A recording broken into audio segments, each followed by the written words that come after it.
Congrats on getting first today. Welcome.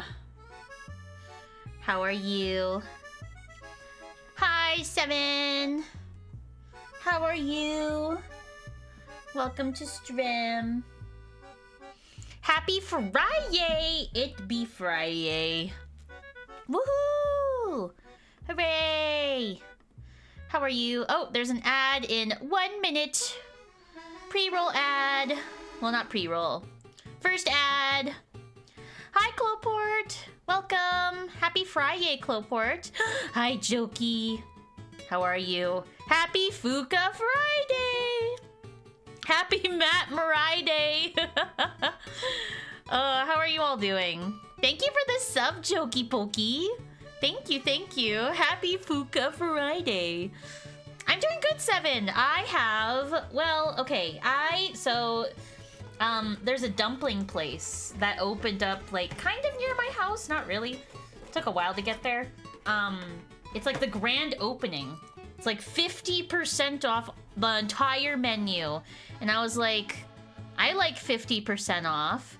And so I went there, but of course, like, it was busy. And it took me like 30 minutes to get my food. I was really annoyed. Because I wanted to start stream a bit earlier. But alas, did not happen. Did not happen. Yeah, how's your Switch 2, Jokey? How are you enjoying it so far? What games have you played?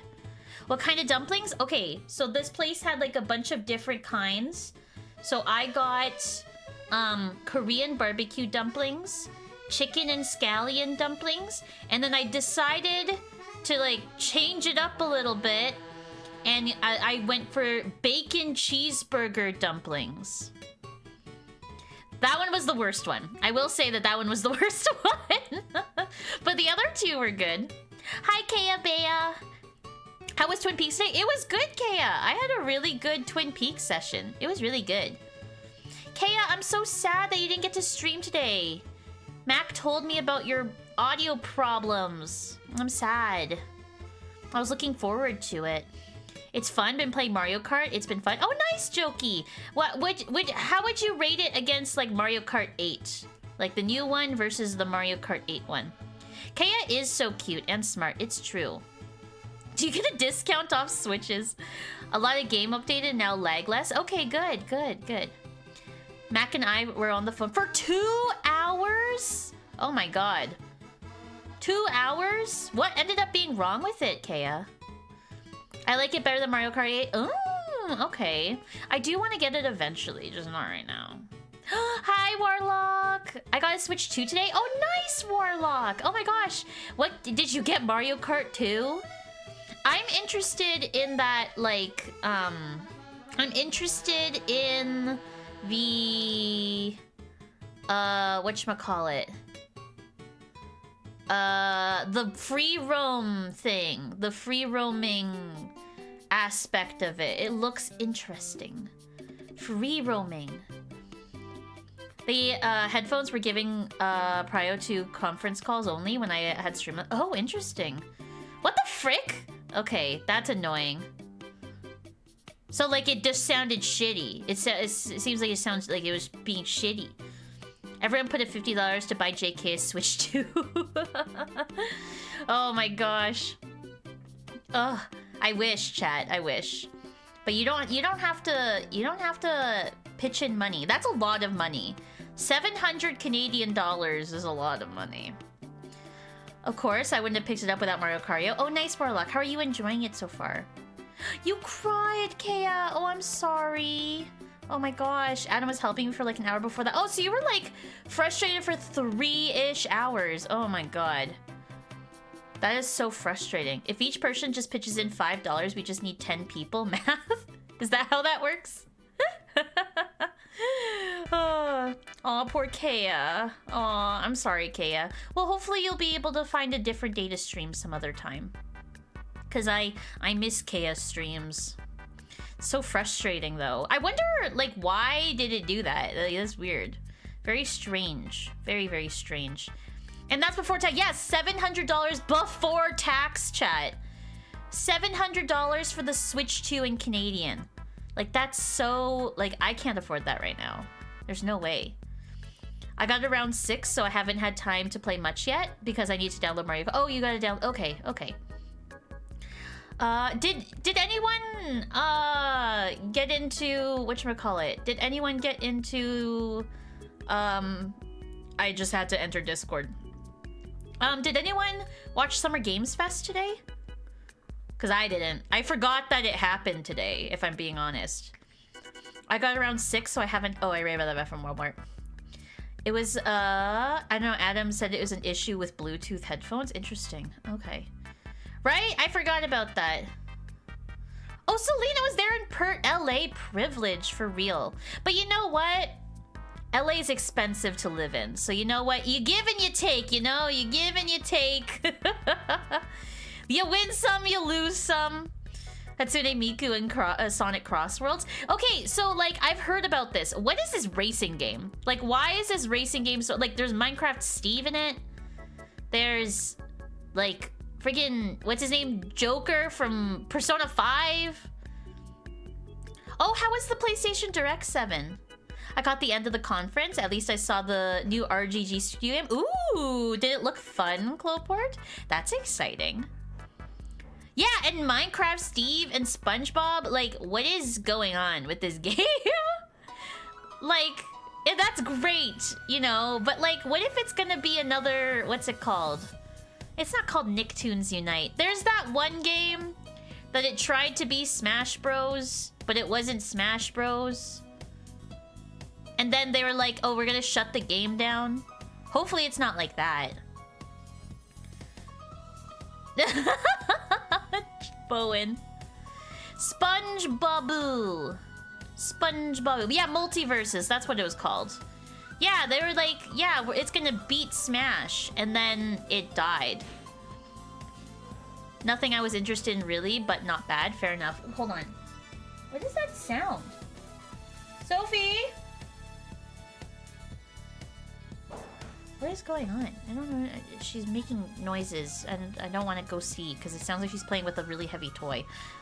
The Sonic racing games fare better because they have Sega money behind them. That's fair. I think that's fair. Naruto Ultimate Ninja. You know what? If the racing game doesn't have Naruto in it, I don't want it. Forgot to update it, so now it's too late to play it. Oh no! Oh, poor Jokey.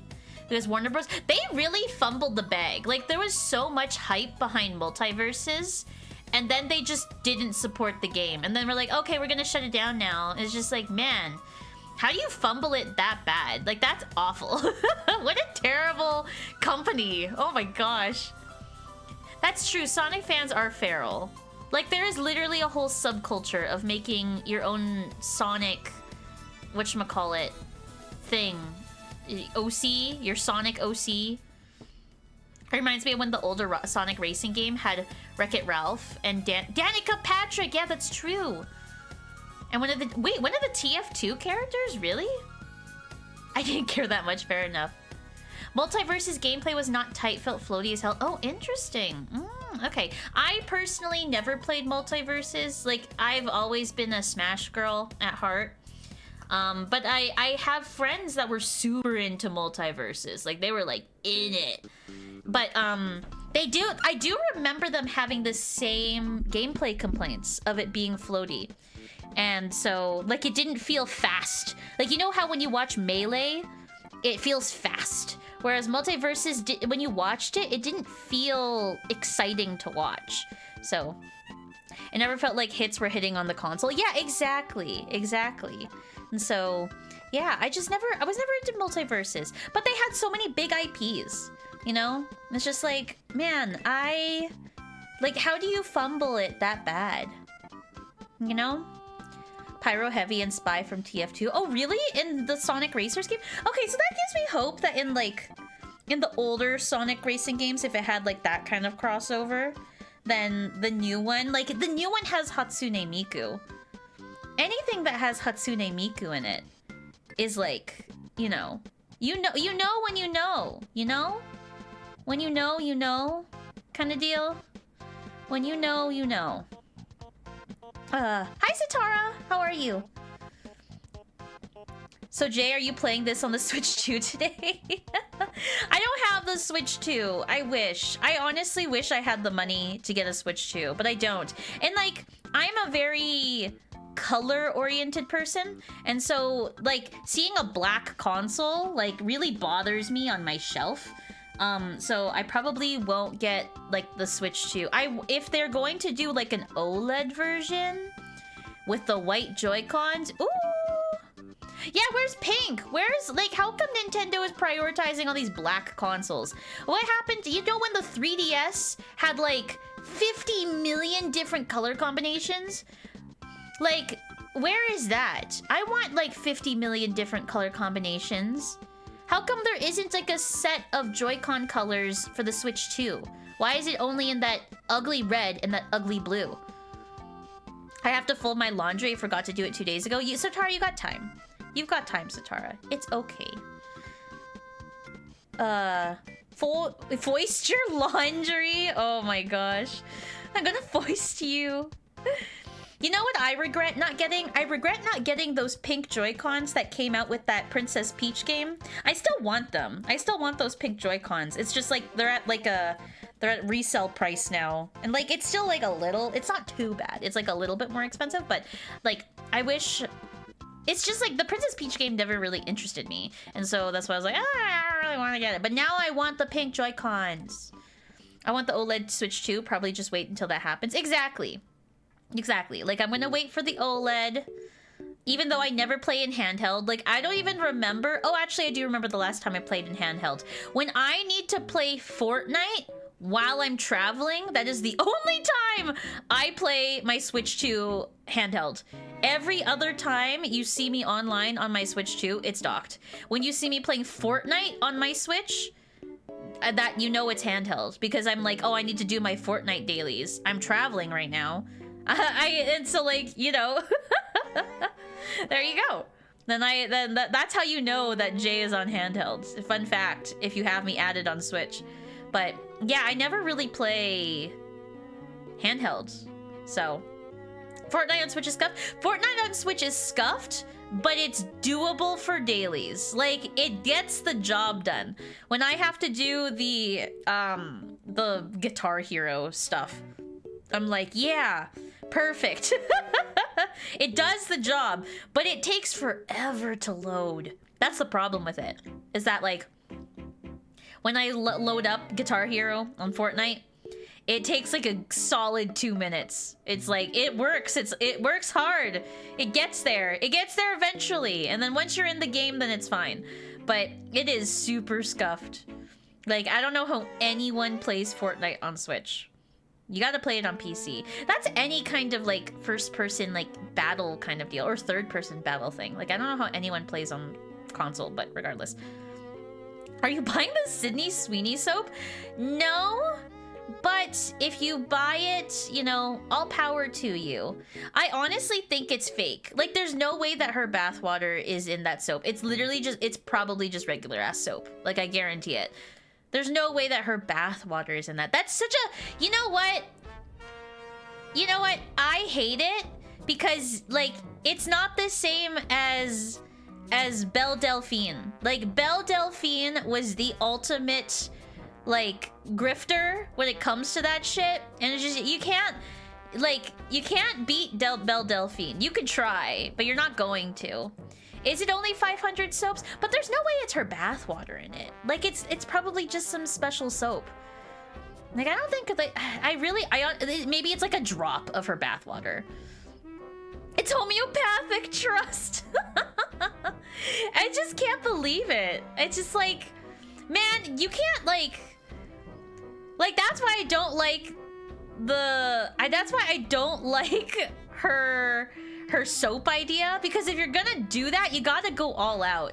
Sell the bathwater. Just sell the bathwater straight up. There's no reason to not have it, you know? Yeah, she dipped, exactly, Jokey. Like, if anything, she dipped her toe in it for like a second, and then they constituted it as bathwater. She wants people to be clean. That's true. I mean, she's promoting cleanliness, you know? Bet weirdos would drink the water. Oh, people did. When Belle Delphine did it, people did. And then, like, they, you know, internet reactions, they, like, spat it out. They're like, oh, it's so disgusting. But then, like, some scientist person, like, put the bath water under a microscope, and they were like, it's literally just water. Like, there are no skin particles in this water. It's literally just water. And so... and then they went to the hospital. I think they joked about that. Unless, like, at least that's what I heard. I honestly think that maybe it was just internet clout. It's water, Your Honor, yeah. There's just some weird-ass people out there. Oh my gosh, Kea, that's a link. Honor, thank you for redeeming drink water. $1,000? One bid? Oh my gosh. Sydney's bathwater bliss. Man, what a way to sell soap. $1,000? Jesus Christ. 1,000 for water? It's soap. It's soap. Wait a minute, false advertising. If she, honestly, Bowen, if she dipped her toe in it, it could be considered bathwater. And like, it's soap. Like, who's checking? Like, are you gonna, unless you have like her DNA sample, like how are you gonna know that it's her bathwater? What if they just filled up? Okay, here's how they get around it. Here's how they get around it, chat. Is they go to Sydney Sweetie's house, they fill up her bathtub with water, and then they just take the water away. Like it literally is considered her bathwater because it's in her house, in her bathtub, right? Like, that's the go around. Who bid that? Let's publicly shame them. 1,000 for soap is insane. Like, that's crazy. Why would you, man, grifters, man.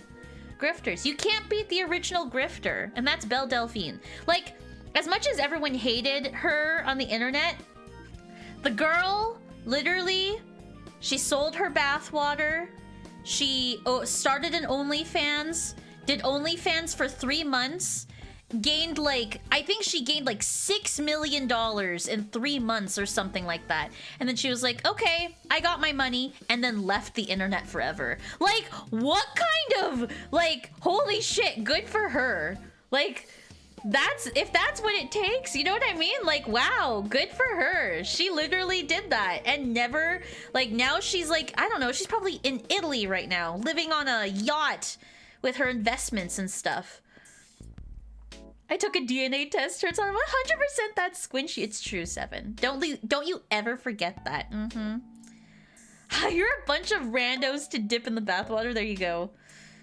OnlyFans for 3 months? Don't worry, Aether. Not me. I'm not opening an OnlyFans. That's not me. But I was talking about Belle Delphine. She's an internet relic at this point. She was pre-COVID. Anything pre-COVID is internet relic at this point. So, you know what she did? She did what she had to do to get her bag. You know, see the difference between me and Belle Delphine is I have shame. I could never, I could never do that. Like, I would just die of embarrassment. Oh, only JS. What do you mean, Kea? Oh, I know her. Yeah, the bathwater girl. Exactly, Aether. I was just saying, Aether, how she sold her bathwater. She did OnlyFans for 3 months, got $6 million. A bunch of internet clout, and then left the internet forever. And now she's just living life. Like, she probably doesn't even have a regular job. She probably never has to work a day in her life ever again. I just think about someone sending it to my dad or something. Exactly, Kea. That's exactly it. Like, I would not. I could not. I could never do. You know, the people that do OnlyFans and stuff, like, people, I hate it when, like, people on the internet make fun of those people. Because at the end of the day, there are people that are buying it, right? Like, they wouldn't do it if people weren't buying it. And the fact that people are buying it is like, you know, that's the sign of society that they're making their bag, you know? And like, I could never. They can, and they will, and they have. Because there's a market for it. It's just, you can't make fun of those people because people will buy it. Does that mean Bella Porch is also an internet relic? Bella Porch is an internet relic. She hasn't released a song in like 2 years. Pay for them booty pics. Let's make fun of people buying it instead. Exactly. Like, that's where the shame should be, is the people buying it, not the people providing the service. Because if people providing, if there was no money in it, people don't put out their freaking, you know, their business out on the internet for free. I mean, I do, but like, I mean, business as in like information. But like, people don't put out their like, you know, their naked pictures on the internet for free. They get paid to do that, you know. And it's just like, you make fun of the people that pay for that, you know. Like, you know, porn is free. Like, literally, go on whatever website that you want to go on to view it, and then you look at it. Like. She does have a new song out. I haven't heard it. I haven't heard her new song. Is it good? Will you always love her? Oh, interesting. Oh, I have to look into it. I haven't seen it. 1K soap is wild. If you buy that, you need medical intervention. Exactly. 1K soap is wild, but the people that buying it is where the focus needs to be. Where's the shame in any of it anyway? Exactly. Exactly. Like, I don't understand, like, the shame in sex work. I never understood it. Because, like, you have a mom and you have a dad, if you do, and, like, they do it. Like, there's no shame in that. Like, they love each other, you know? And then, like, there's people that don't do it for love, they do it for fun. And like, where's the shame in that, you know? And then those people are getting paid to do it on camera. You know what I mean? I never understood the weird people that make fun of people for doing that. Because it's just like, people watch it, you know? It's just part of society. I have a feeling the person who bid on it is a listing owner. Oh, maybe. Fold that. Yeah, Sitara! Fold your laundry so you don't have to do it on the weekend. 1K shampoo and saying that? Oh my gosh. Zatara is folding laundry time? Yeah, exactly. My shirts are now swans. Ew, people doing the nasty. Zatara, that way you don't have to do it on the weekend. Because doing laundry on the weekend, I think, is the worst thing. Because then you're like, you're having fun on the weekend, and then you're like, oh yay, fun! And then the weekend happens, and you're like, like, now I gotta do my laundry. See? Not fun. Not fun. Excuse me.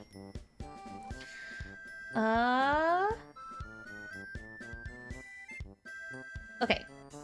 Oh, Matt's in the VC. Oh, shit. Sorry, Matt. Okay, hold on. Matt. Hi. Sorry. I didn't realize you were in the VC. Oh, chat, you can't hear him. Hold on. Only socks. True! Get an only socks. Okay. There, now you should be able to hear Matt. Hi, Matt. Hello. There you go. Hi. Oh, I should turn on my Switch. Matt, we were just talking about... Did you hear about Sydney Sweetie selling her bathwater in soap form? Yes, I did. Yeah. Any opinions? Not really. Besides what you guys have already said. Matt, open an OnlyFans? Jokey. I will not be purchasing the Sydney Sweetie bathwater soap. Okay, good. Hi, Mom. How are you, Mom? Okay, chat. Hi, Jay's mom. Oh, my camera. Hi, chat. Why is my camera like this? Oh, that's because I had this last time. Hold on. Let me remove that. There we go. Oh, there's a software update. Yeah, Jay upside down. That was me. Okay, where's the software update? Wait, where's my Elgato? How was your day, Matt? It was good. That's good. Bye, Mom. I need to remember what part we were at in, like, okay, we definitely did not do this part. It's... I guess I'll do the software. Okay, there we go. Okay. Yeah. Oh, you need to share your screen to me. Right. Right. Okay. Let me pause the music. Bye, Bowen. Have a good day. Bye, Bowen. See you next time. Stream. Okay. There we go. Okay, chat. Started folding, but I came over to say something that I've forgotten. Oh my gosh, Satara. J-Mom makes Satara do their laundry! Oh my gosh. Okay.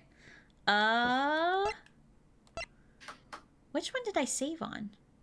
Oh no, It's that one. This one. It's this that one. Okay. Yeah. Oh, I already saved. Okay. That's okay, Satara. It happens. Oh, Matt, did you watch Summer Games Fest earlier? Yes, I did. Was there anything anything that I would be interested in specifically? You, not really. Okay. Not that I can think of. Honestly, the only thing I would consider significant that was announced there was Resident Evil 9. Okay. Okay. As per usual with Summer Games Fest, it was mostly nothing burger. Although in the latter half, I wish I was recording because we had some insane reactions. It was awesome. Not because we were excited for anything that was going on. I'll have you know. Okay. But it all started with they showed this Nicktoons game for like 15 or 20 seconds or something. And like we're like, oh, new Nicktoons game, which like I mean, first of all, why is that even here?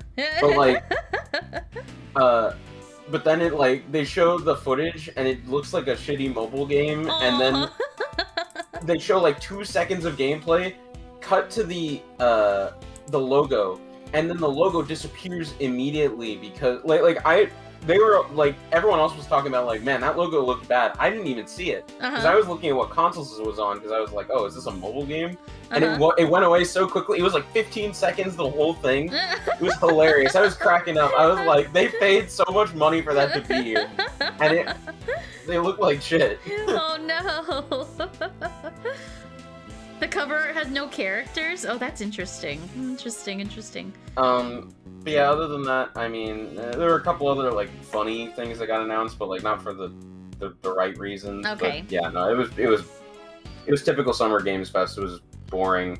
I see. You know, some of the other people in call were excited about Sonic Crossworld. I see. Okay. And what else was there? Oh, they announced a new Scott Pilgrim game. Tyler and Tim were excited about that. That's fun. There's something else I was gonna say. Oh yeah, no Silk Song once again. Oh, okay, of course not. Josh was sure this was the time. Yeah. And they even this is insane because they had to have approved this joke. Okay. Because there was a Deadpool VR game that got announced. Like they came up on stage, they gave him a thing to read, Jeff Keighley. And it was like it was a joke, but this must have been cleared beforehand.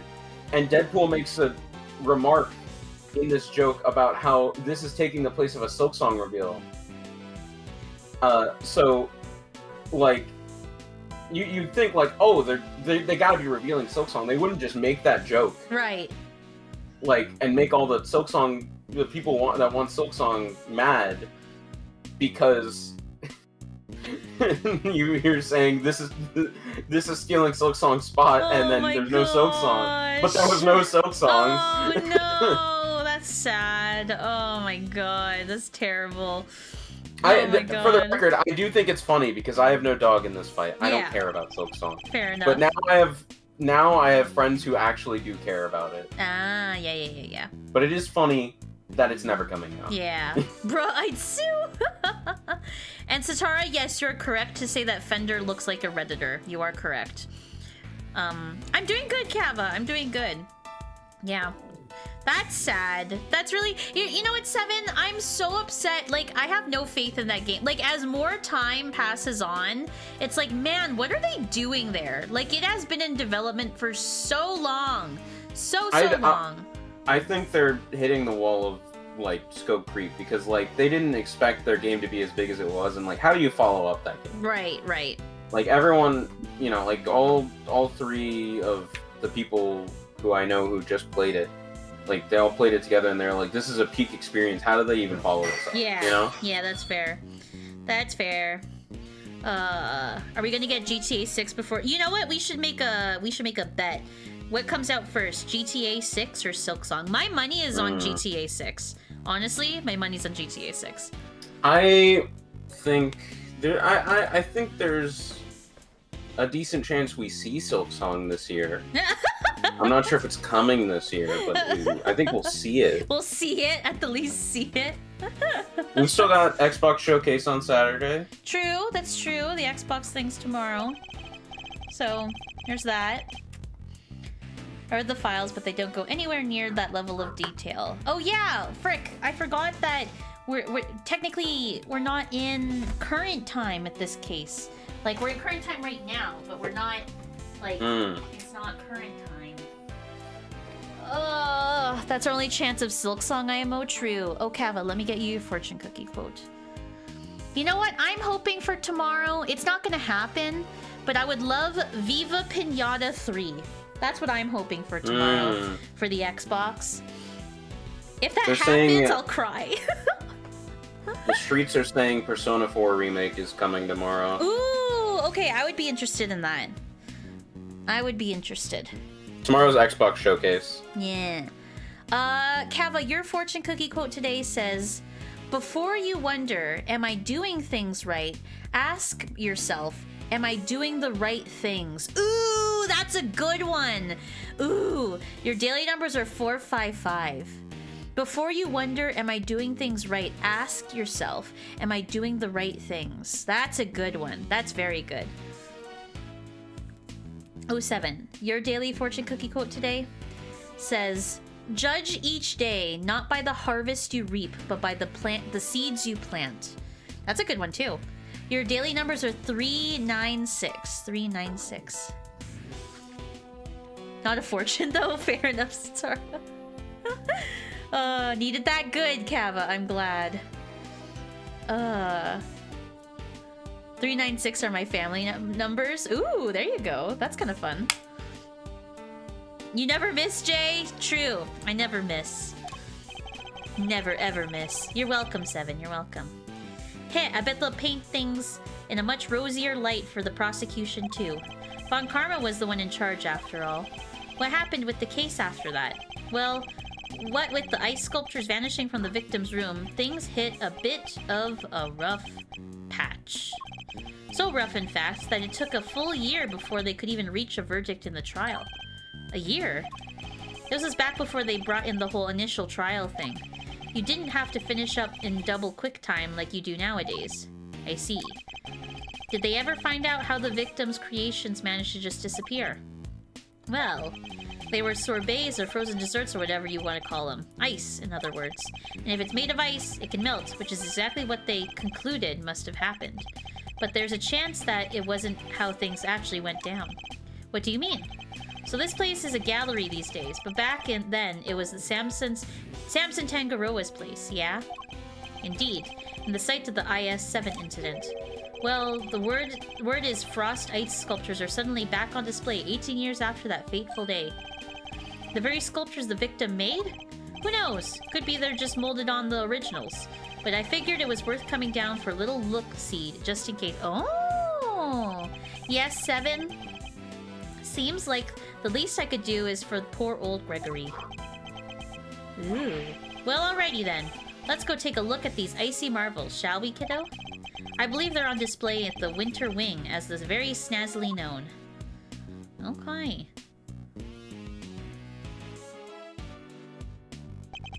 So, Winter Wing, Winter Wing. Huh? I don't believe it. It's locked. The gallery's open for biz, but the Winter Wonder Wing's off limits? What gives? Fender, perhaps you should more closely look at the pamphlet we were given. The Winter Wing is over there. Oh. Zatara, did you lose a sock? I've lost like 3 socks in the past couple weeks here. It's very annoying. And they all, the socks that are left over don't match each other. So it's annoying. It's even more annoying. Anywho, shall we? Time to dive in and see what we should have seen 18 years ago. Okay.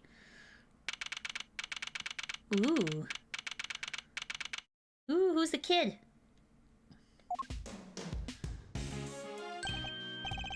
I see they're still keeping it as chilly as heck in these rooms.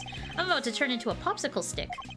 It is the winter wing, you know, but you're right. It's like a freezer in here. It could be a trick of the light, but it feels like the whole room is made of ice. The temperature controls will be somewhere at the back, if memory serves. If you leave loose change out, you'll never lose a sock. Them's the rules. Is that really the rules? That's true, you're right. This is why we need an only socks. This is why I own 20 identical pairs. So, you know what, Coolport? I need to do that. Because, like, I had a sock phase a couple years ago where I had, like, pairs of cute socks. So I had, like, a pair of socks with peaches on them. I had a pair of socks with a dog on them. Like, a bunch of, like, socks. And now, like, some of them don't have, like, a pair anymore because I lost them. And I don't know where they go. And it's very annoying.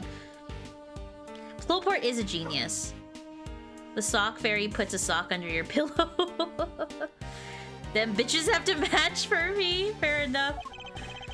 I'm thinking of a complaint to the management in order. There is such a thing as too cold, yeah? Alright, if you insist. Take your time, mosey around and take the sights in while you're at it. I got a camera, I need to prep for action. Feel like your pop might appreciate a picture of all this. I'll put it on his grave so he can have a gander. Of course. Aww.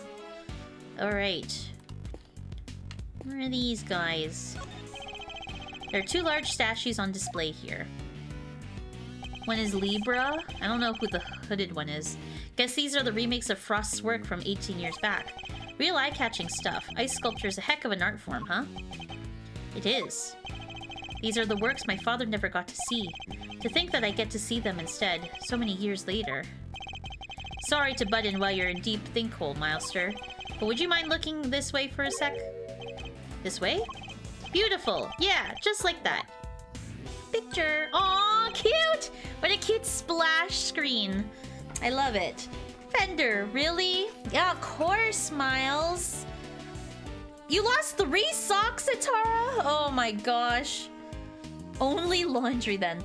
As a child, I could only stand on one specific type of sock, but really just can't stand socks at all. That's fair, that's fair. When I'm home, I don't wear socks. I don't wear socks in the house.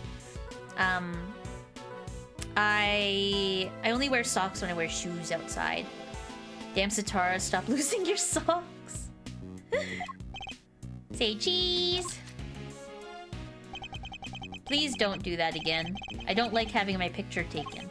Hehe, my bad, big guy, my bad. Had to check if this old thing still is working after all. Now that you mention it, your camera does look rather ancient. Yep, vintage model. Barefoot is best foot, it's true. It's a Polaroid! It's the shittiest Polaroid, but it's a Polaroid. That is a Polaroid Impulse, chat. It is the... you know, like the classic folding body of the Polaroid? The Impulse is the one that doesn't fold over, but... this one looks like it's the autofocus model, and the autofocus model sucks. Like, if you're gonna get a Polaroid Impulse, don't get the autofocus one, because the autofocus on it is really, really bad. Like, they cheaped out on it. So yeah. You know your Polaroids? I do! I collect Polaroids, Kava. I collect them. I think I have... Let me look at my shelf. I think I have 7 Polaroid cameras. The Impulse is one that I want to get eventually. It's just like, it's not on my priority list to buy because there's so many of them out in the world, but eventually, I'll eventually get the Impulse. I've never seen it with a white body like that though, so that's interesting. It still develops pictures right after you take the shot. Still twists my noggin trying to think of how it works. Well, Fender, let me tell you. Oh. Can I borrow one permanently, Kea? Kea, which one would you be interested in borrowing? I have quite a few. I think the 600 models are the best ones in terms of durability, but I love the SX70s. Nerd out on me, Jay. I needed this. So there's... What's your favorite? My favorite? Oh, that's hard. Hold on, let me think this through. Okay, honestly, I think my favorite is the SX70, because the SX70 has a really, really good manual focus that brings a good depth of field in photos. But it is so delicate. Like, I am scared to bring it out of my house. Like, it needs like a, if you drop, it's hefty. It's a hefty camera. And if you drop it, like, problems. So, like, my like, if I were to bring a Polaroid where I go, it would be my 600 camera, which is the foldable Polaroid design. And, like, I have dropped that one. I have, like, sent it down the stairs accidentally. I have accidentally dipped it in water. And it's a good camera. It is a very good camera. Like, very durable. So if anyone wants, like, their very first Polaroid, I would recommend getting a Polaroid 600. I would get it in the foldable design, not the impulse design that you see on screen. Oh, poor Sitara. Yeah. My very first Polaroid camera was my mom's Polaroid camera. She gave me her first Polaroid camera that she ever got when she moved to Canada for the first time. Buy a strap. See, I do have a strap for my SX70, but like it's a heavy camera. Like, even though it has a strap on it, like, I feel like the strap is not. It's a heavy camera. Like, it doesn't feel secure around my neck, basically, when I carry it around with me, so. I have a pair of 5-finger shoes, minimalist shoes, where the toes are separated. Last time I wore them, some guy in a store told me it was a good thing I wasn't worried about how I looked! I don't know how I feel about that, Cloport, because I feel like that was a nice way of saying that your shoes were ugly. And I'm like, that's not a nice thing to say to someone. A Honeywell Pentax Sportmatic F. Man, that was when Honeywell freaking made cameras. Honeywell doesn't make cameras anymore. They make, like, freaking washing machines and shit. That's crazy. Yeah, Honeywell doesn't make cameras. They haven't made cameras in a long time. You have a classic there, Kava. That was when Honeywell, like, made everything. Honeywell made, like... Oh, there's just so many things that Honeywell has dipped their toes into and then they left. Oh. He was curious about the shoes and said that they look comfortable before that. Oh, okay, that's good, Cloport. That's good. At least it was led up with an extra compliment. Need to clean it. It's got a good lens, too. Oh, there you go, Kava. Yeah, there you go. Then you can use it. Classic cameras are making a comeback. Classic cameras are back in style. No one ever... And, like, actually, early 2000s cameras are making a comeback. Like, lots of younger girls, specifically, are really into, like, the old digital point-and-shoots. They give, like, a Y2K kind of feel for the photos. They're making a comeback. They're making a comeback.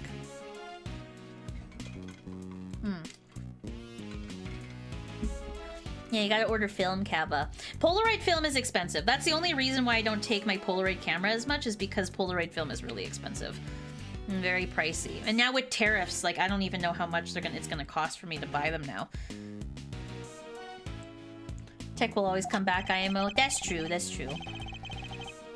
I know what an instant camera is, although I've never used one. Heh, should have known Mr. Know-It-All would know it all. You really are your father's son. That's fair enough, Kava. That's fair. Alright, step aside. We need to get some good shots of the room here. Okay. Bye, Fender. For all his joking, he looks very serious about the pictures he's taking. He must have his own theories about the IS-7 incident. Ooh, I should have been paparazzo. These are gold, and they develop right away. Wanna see? Ooh. But they're in rectangular. Impulse only prints square. This is not biblically accurate. Whatever. I'm not gonna complain. It's just a video game. It's just a video game. Alright, Brainiac, question. What do these two sculptures represent? Okay, I think that the one on the left is Libra. The one holding the harp is Libra. I don't know the one in the cloak, though. The one on the right is definitely Capricorn. Because I'm a Capricorn, and I know that.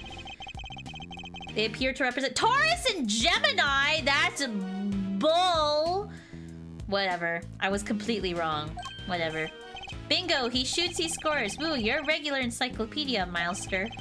Guess why this is the winter ring, right? Because they have winter star stuff on display here. Oh, I see. I think Capricorn's also a winter sign. They did get me. Anyway, seeing as I'm the nicest old rogue in on the block, that one's yours for keepsies. Thanks. Alright. So the victim made these same zodiac statues out of flavored ice from the contest 18 years ago? Sure did. Lovingly crafted life-size desserts. Only ever saw the old ones in photos, though. But these are the spit of the originals. So this is what you wanted to show me? Yep. Think Gregory would have wanted you to see him, too. And I may not have had it in me to come here on my own. Sorry to drag you all along. Not at all. I'm happy to be able to see where my father's final case unfolded. Good to hear you say so, Paleo. Let's say we grab another quick snap to commemorate this heartwarming occasion. Absolutely not. Why not, Edgy Poo? Why not? Who are you? A boy wearing a backpack. What's he doing in an art gallery all on his own? She wanted to run the gallery so bad she just quit the industry? I don't get it. I just don't get it. Does this boy know the owner of the gallery, perhaps? There's a huge block of ice on display here. It must be incredibly heavy, though maybe not, what with it being hollow on the inside. There's a constellation engraved on the surface, along with some explanatory text.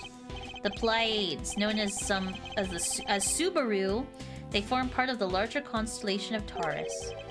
But why cram so many stars onto one tiny part of a single constellation? I guess people in ancient times weren't hugely careful about such things. Cancer is a circle with two semicircles. Ooh, so you know that. You have a Subi? You have a Subi Uwu, Kea?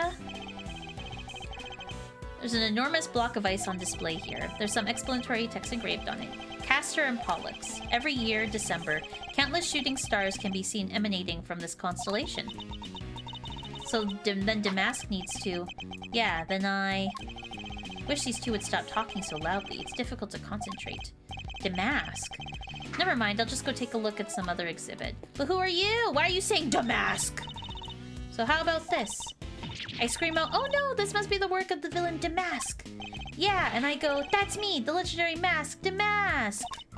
Yeah, and then, oh no, say that, you'll be in cuffs before you can blink, Ronnie. You've got to take this more seriously, otherwise, how are we gonna get this to the market to sell? What exactly are these two plotting? Interesting.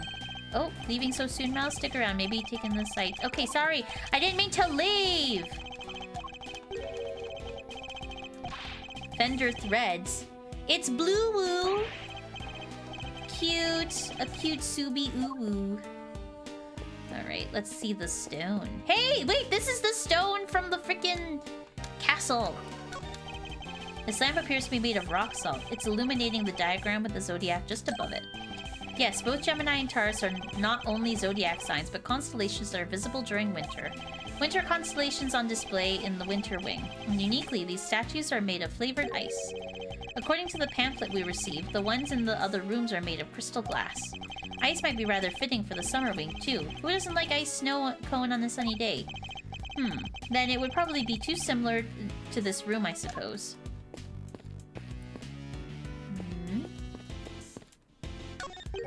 Huh.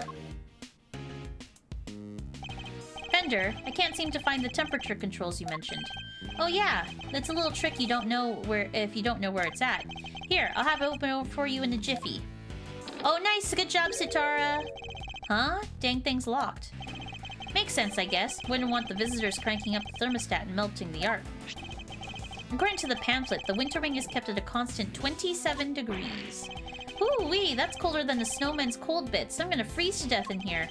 Guess that's only one thing for it. Somebody's getting a snuggle. I'm assuming that's 27 degrees Fahrenheit, not Celsius. 'Cause Celsius is too hot. Hey, what's with that icy stare? You want me to freeze to death? No. Alrighty, I got the shots I wanted. Shall we scoot on over to another wing and see what's cooking? Might as well do the full tour while we're here. I suppose so. Ah! What was that? It came from the fountain room. Come on, let's go see what's up. It's Larry.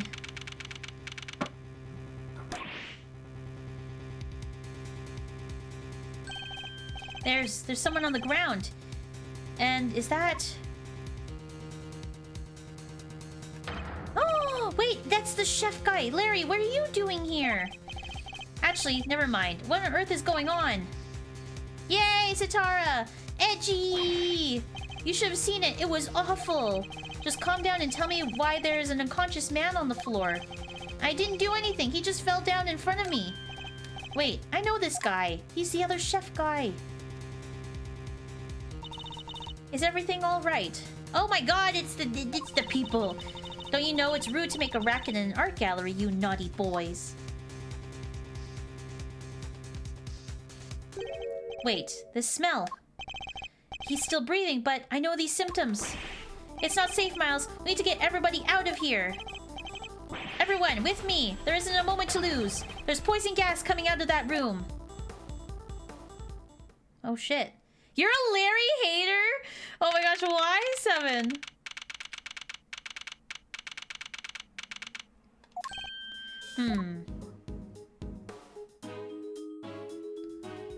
Oh, I like the way that Larry walks. I've never seen Larry walk before. Interesting.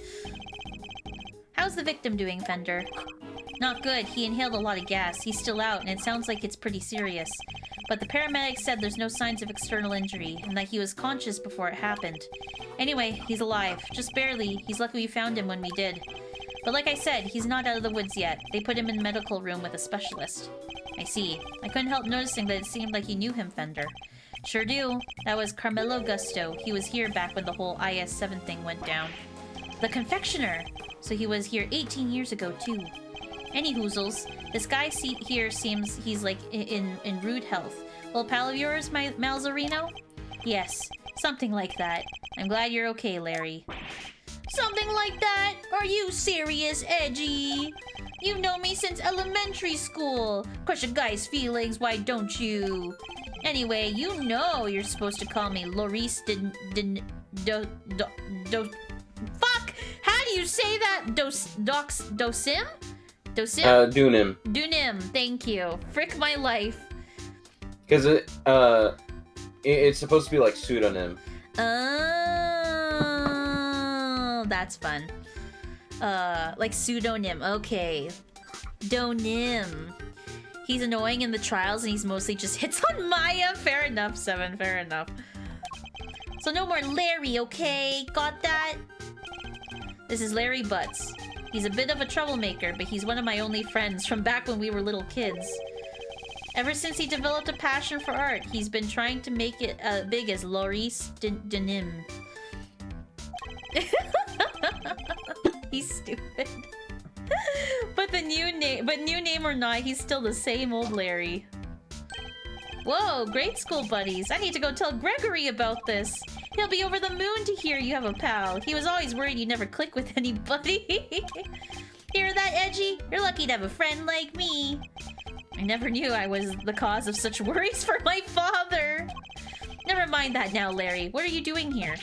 Loris, Edgy. How many times do I have to tell you? It's Loris. What are you doing here?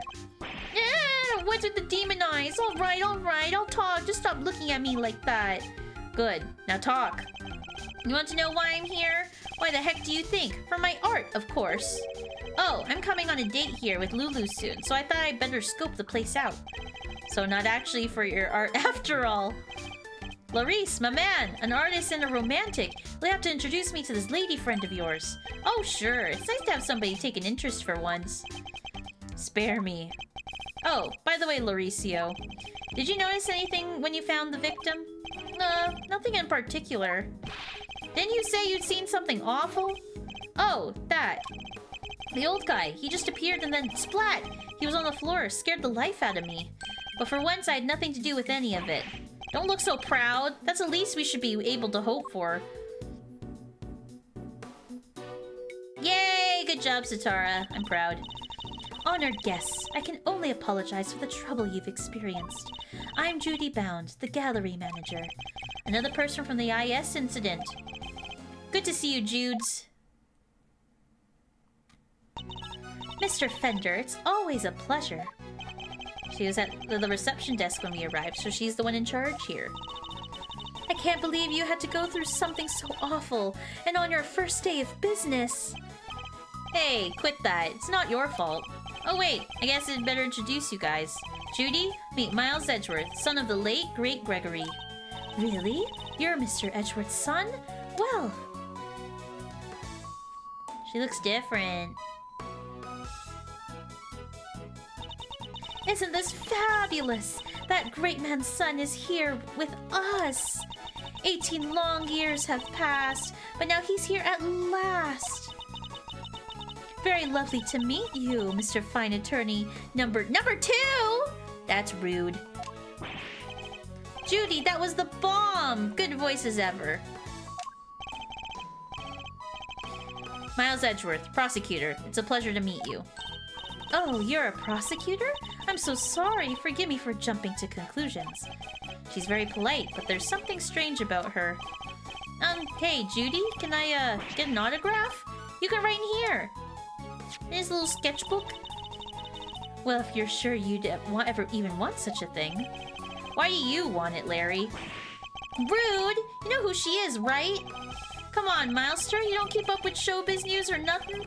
Guess that's no big surprise. What's going on? Why are they looking at me like that? Judy here's a living legend. It's not just TV. Movies, musicals, chart-topping hits, you name it.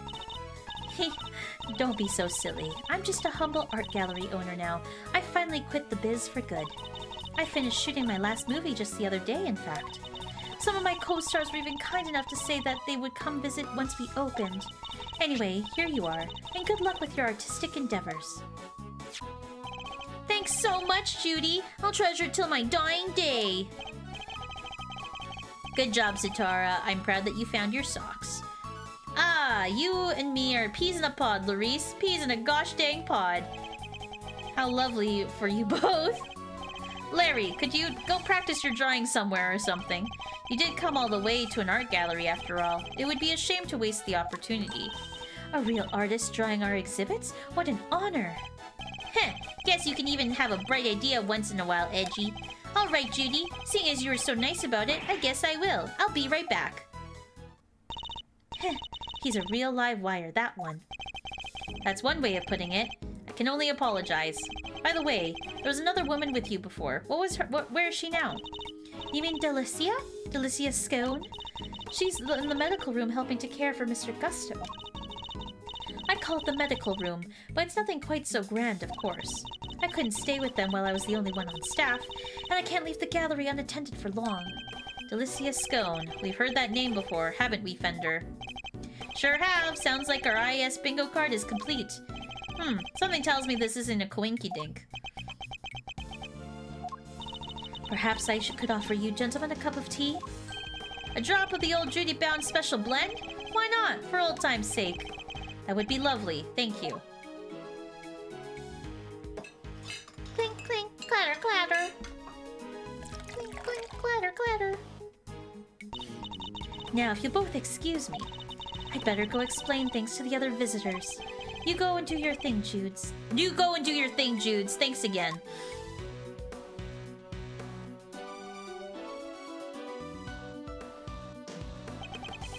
It's aroma. Ceylon, I believe. Let's give it a try. Those cups look so cute, Matt. I want cups like that. They do look nice. This is a fine blend. A top quality Ceylon, indeed. It's citrus aroma. It's said to improve one's ability to concentrate, right? Heh, your old man said those exact words 18 years ago. Really takes me back. There's just one difference. Jude's cooled the saucers back then. Not today, though, it seems. Anyway. Don't you think it's all a little odd? Every single person from an 18-year-old case, all assembled in the same place at the same time? Yes, it almost feels like as if an investigation is in order. Edgeworth, sir! You're all right! Mr. Edgeworth! Mr. Fender! We heard you got caught up in a poison gas attack, so we came as fast as we could. Well, if it isn't the cavalry, come on, team, bring it in. No way. Besides, you're both doing just fine. Gummy and I got ourselves worked up over nothing. Detective Gumshoe, what were you thinking bringing Kay with you? So sorry, sir. I knew it was... Wait, aren't you the voice of Gumshoe? Don't you do that? Oh, you're right. Oh, you're shit. right. Okay. I'll let you do that. I knew it was dangerous, what with the poison gas and all, but she wouldn't take no for an answer. I ran and I ran and I ran and I ran, but I just couldn't shake her off. I actually don't remember if this is the voice I was doing for him before. It's been so long since he was in the scene. That's fair, yeah. And like when he says some things, it's like one line. So like, boo, Matt. No, Matt's gonna do a great job, Jokey. Then run away. Don't chase the poor detective. Oh, chat. There's an ad in 1 minute. This is you, Matt. All set, sir. Just say the word and I'll head in there and start investigating. You guys stay here. That gas could still be dangerous. All right, we're counting on you, detective. Good luck in there, Dicky boy. And there he goes. No way, Gummy almost looked like a real detective. I'm so proud of him. But he is a real detective. Ooh. This is Edgeworth speaking. Mr. Edgeworth, looks like the gas is mostly dissipated, sir. Oh. Very good, detective. Now calm down and tell me what you see. Yes, sir. First up, the exhibits. There's a statue of 2 people on the left side. And on the right, some kind of 2-horned animal. Wait, a statue of 2 people and a 2-horned animal. That sounds familiar. Yeah, but the 2 are not the same. They're mermaids. That's Aquarius. Whatever. Okay. In fact, it sounds identical to the display in the Winter Wing. Other than that, the place is looking pretty damp. Sprinklers spread the place good. Must be what stopped the gas from spreading. The sprinklers? Are there any signs of a fire? No, sir. And the fire alarm hasn't been triggered either. Sprinklers look like the type that detect heat and smoke. When they detect something, they send an alarm, either fire or smoke, to the security room. Guess they read the gas as smoke and triggered the smoke alarm that way. And was anyone in the security room when that alarm went off? This place only has 1 employee, and that's Judy Bound, the manager. Interesting. My ad is a video inside Sitara's room? What do you mean? You see that too, Seven? Sitara, what are you doing putting your room on the internet? She was at the reception desk across the security room the whole time since the gallery opened. So she heard the alarm from across the way and turned on the sprinklers?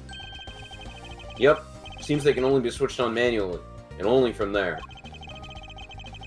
Wouldn't want the art getting soaked for no good reason, I guess. And if it's manual, you can you could maybe even check how bad the fire was and try to get some stuff out first.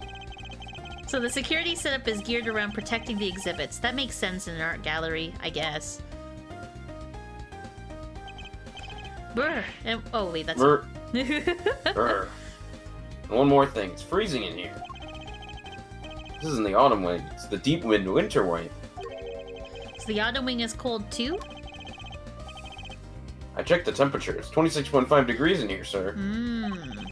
Why is the autumn wing being kept at the same temperature as the winter wing? Well, because there's ice in here, Edgeworth. Duh. Look at it. That's about all I've got for now. I'll let you know if I find anything else, sir. Understood. Thank you, Detective Gumshoe. Wow. We can see Sitara's socks.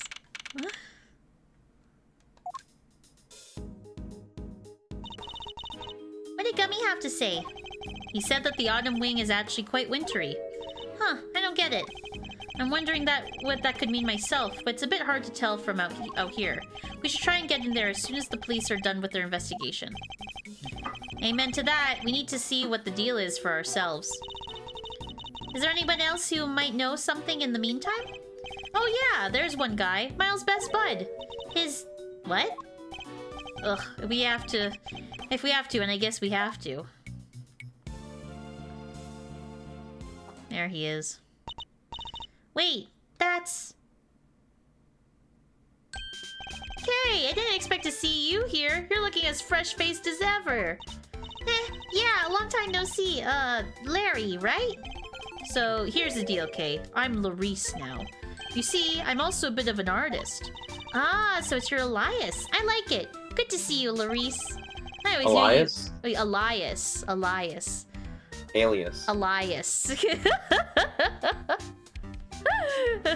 You're Elias, chat. You're Elias. Elias, yes, Satara. I always knew you were a nice, thoughtful kid. Unlike some people. I have some questions for you, Larry. What the? How am I a suspect? Just because I found the guy doesn't mean I did the crime. I never said you did. I just need you to tell us what you saw. You said you saw something awful. How so exactly?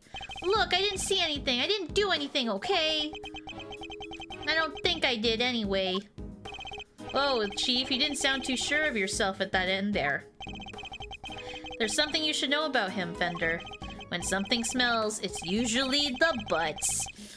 You've been saying that about Larry for 26 years now. His ability to attract trouble is legendary, for want of a better word. His ability to cause trouble, too. I suppose I better find out what he did this time. Alright, interrogation time. Okay, a bully arc. Oh, Wrong. It's one of these. Mind chess. Mind chess. Our aim is It's to sent to the uncover chess anything. dimension. The chess dimension! However, I didn't see anything, I didn't do anything, and you can't prove otherwise. It's almost impossible for him to keep his cool. I need to bide my time when he gets agitated and wait for him to calm down. Let's start by asking him to go into detail about what he is doing here. It shouldn't prove to be too much of a challenge. Let's get this over with. Mind chess. Commence! Why are you here? Why exactly did you come to the gallery today? What kind of question is that? What, do you think I don't belong in the gallery or something? I'll bide my time. Yay, if you're gonna ignore me, then I'm gonna paint your portrait. And then when I'm done, I'm gonna scribble all over it. I'm going to bide my time. I'm joking, okay? I never scribbled on my pieces. How could I? They're valuable artworks. According to you, perhaps. I imagine I might struggle to agree. Don't laugh it up, funny guy. Lucky some people actually believe in my work. He's still agitated, Edgeworth. You need to shut up. He was fine. She's called Lulu, okay? And she says my pictures are masterpieces. So if she likes something, I'll draw it for her. Anything at all. And where is Lulu? How come you're here alone? What, a guy can't be part of his girlfriend for 1 second? I have my own life too, you know. Bide my time. Fine, Lulu says she's a Gemini, okay? So I thought I could sketch the statue to show her on our date. And I expect you're pretty proud of this sketch. Not so much this time, actually. But you know, it being her sign and all, I just thought she'd maybe kind of like it. Heh, how very like you to try and tell me nothing and give so much away in the process. So to summarize, you came here today to draw a sketch of the Gemini statue for your girlfriend Lulu? What? How did you figure that all out? From your incessant prattling! You can't help yourself, can you? Fine, I won't say another word! Larry may want to keep his mouth shut now, but I'll have my answers, one way or another. Let's ask him what he did after he arrived here at the gallery. Okay. We'll soon see what he's hiding, just a matter of time. What did you do when you got here? Alright, tell me what you did once you arrived here. What's a big idea? Why are you staring at me like that? I don't remember. I didn't have a pamphlet, so I didn't know what was where. I just kind of hung around by the fountain.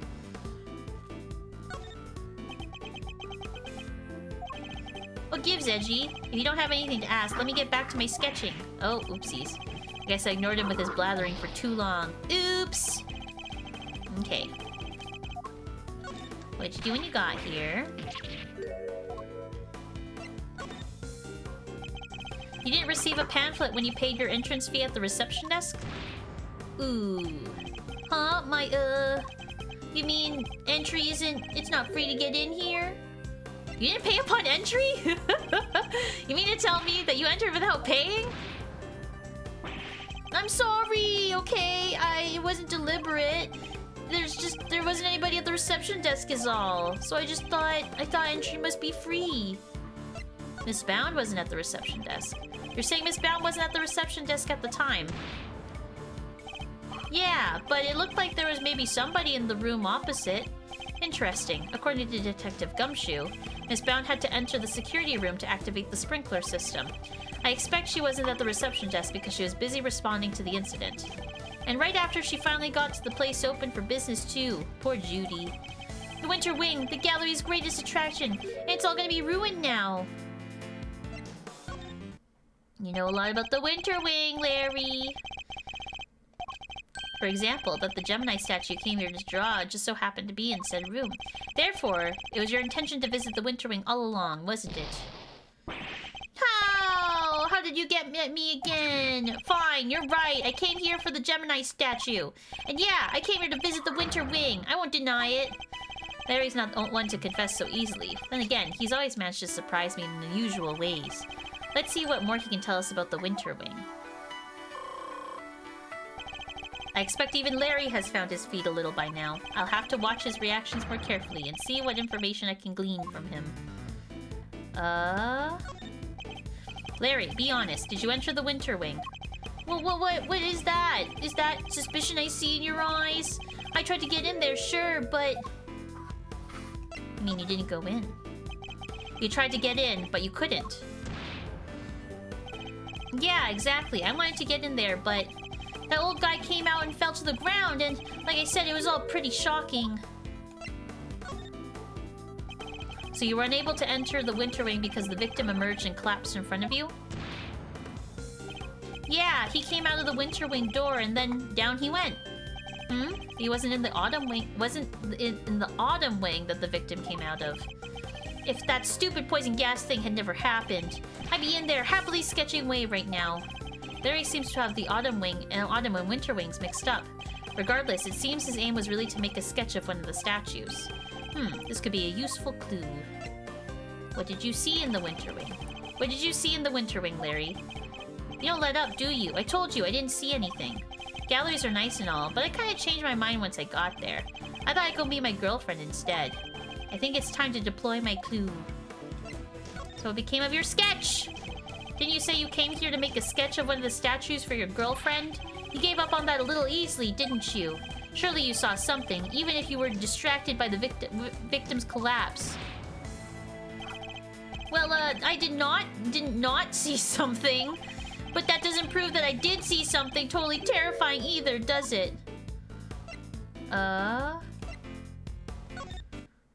This one.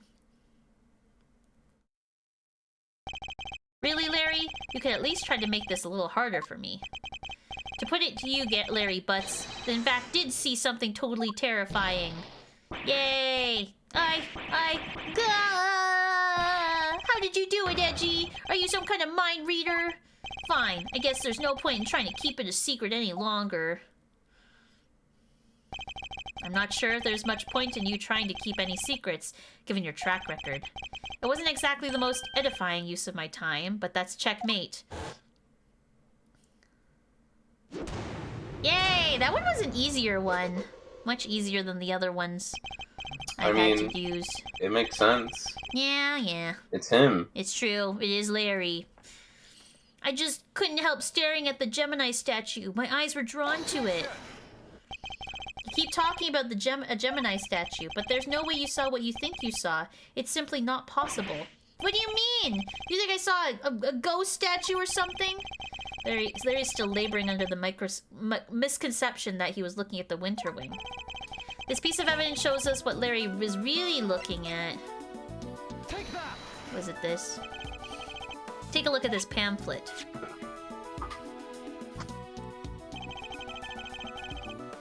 Autumn Wing features sculptures depicting Oh, it is Capricorn and Aquarius. See, oh, it's Pisces. It's Pisces that he saw. Not only that, but I've seen the statue depicting Gemini in the Winter Wing for myself. Which means that whatever you saw, it can't have been a statue of Gemini. Guess that makes sense. Why is he not no more surprised than that by that? It did seem pretty weird now I think about it. One of the two people did look like a goddess. The other stuff, I guess it wasn't my imagination either. Other stuff? You're interested in that too, aren't you, Edgy? Great, let me show you. Show me what exactly? I drew a picture of it all. Got the whole scene down exactly as I saw it. But I'm still not that confident in my work, so, well, I want to see. Really? Alright, here. Let's see. Let's see. Oh. That's pretty fucked up. What the frick? Oh my god, I was not expecting that. That is scary. But what on earth? It's grotesque. You're trying to tell me that the statue is crying tears of blood? I have to say, Larice, it's pretty scary. Right? It's because it was scary. It's supposed to be a statue of Gemini, but it came up and turned into a goddess right before my eyes. It freaked me out so bad, I screamed out loud. So he wasn't reacting to the victim collapsing in front of him after all.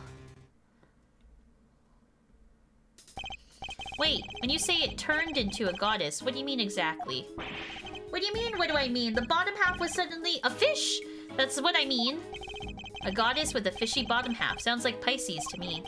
I heard it's all based off this legend of a goddess and her son turning into fish to escape some baddie. Wow, really? I thought Pisces was just two plain old fish. Edgy, do you think the statue's cursed? I mean, tears of blood turning into a fish. That's some pretty cursed stuff right there. Don't be a fool. I imagine you simply mistook one statue for the other. Interesting, interesting. Oh, look at you, tucking it carefully into your organizer. I simply thought I might have a use for it later. Maybe in the bathroom. You're the worst, Edgy! The worst! Kind of freaky deaky though, huh? The statue with the bottom half that changes shape? I'm pretty keen on to find out what went down in the Autumn Wing, aren't you? I suppose I am, yes. Could there be some kind of trick to the Pisces statue, perhaps?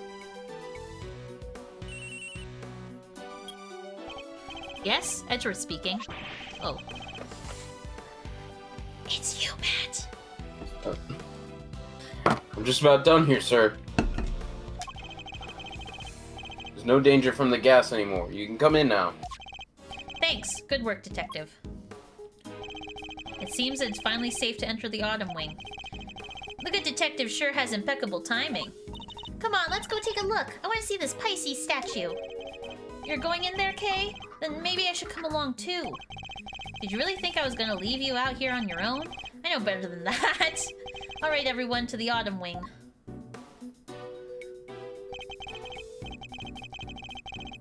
And here we are at last. It really does look a lot like the Winter Wing. Glad you can make it. Oh, sorry. Oh, hey there. You're, Harry, was it? Good to see you, Harry. No! For the last time! The name is Larice de Nim! Detective, your report, if you don't mind. Yes, sir. Okay, so, first off, I found a blowtorch. Oh. The nozzle was still warm when I found it, so I guess it was used pretty recently. Was somebody using it to heat something?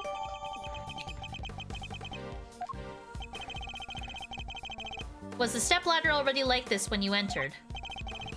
Yeah, guess it was used by whoever let out the gas. The gas was inside the case until someone opened the lid. Oh. Is that so? The Pisces statue. Huh? You're sure up on your constellations, sir. You know what won the other cases, too. This is the Autumn Wing, so I imagine it should be Capricorn. Guess there's no fooling you, sir. I thought it was supposed to be Taurus. There you go. The weird cloth that's draped around it kind of tripped me up. Isn't that a piece of the luminous cloth from way back when? What's that doing here? Now we have evidence from the IS-7 incident too? Sussy wussy, chat. Sussy. Taking a look around.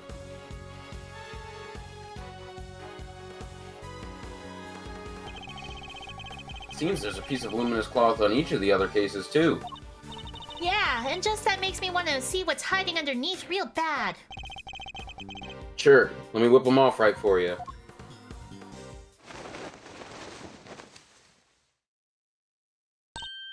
Wow, they're beautiful.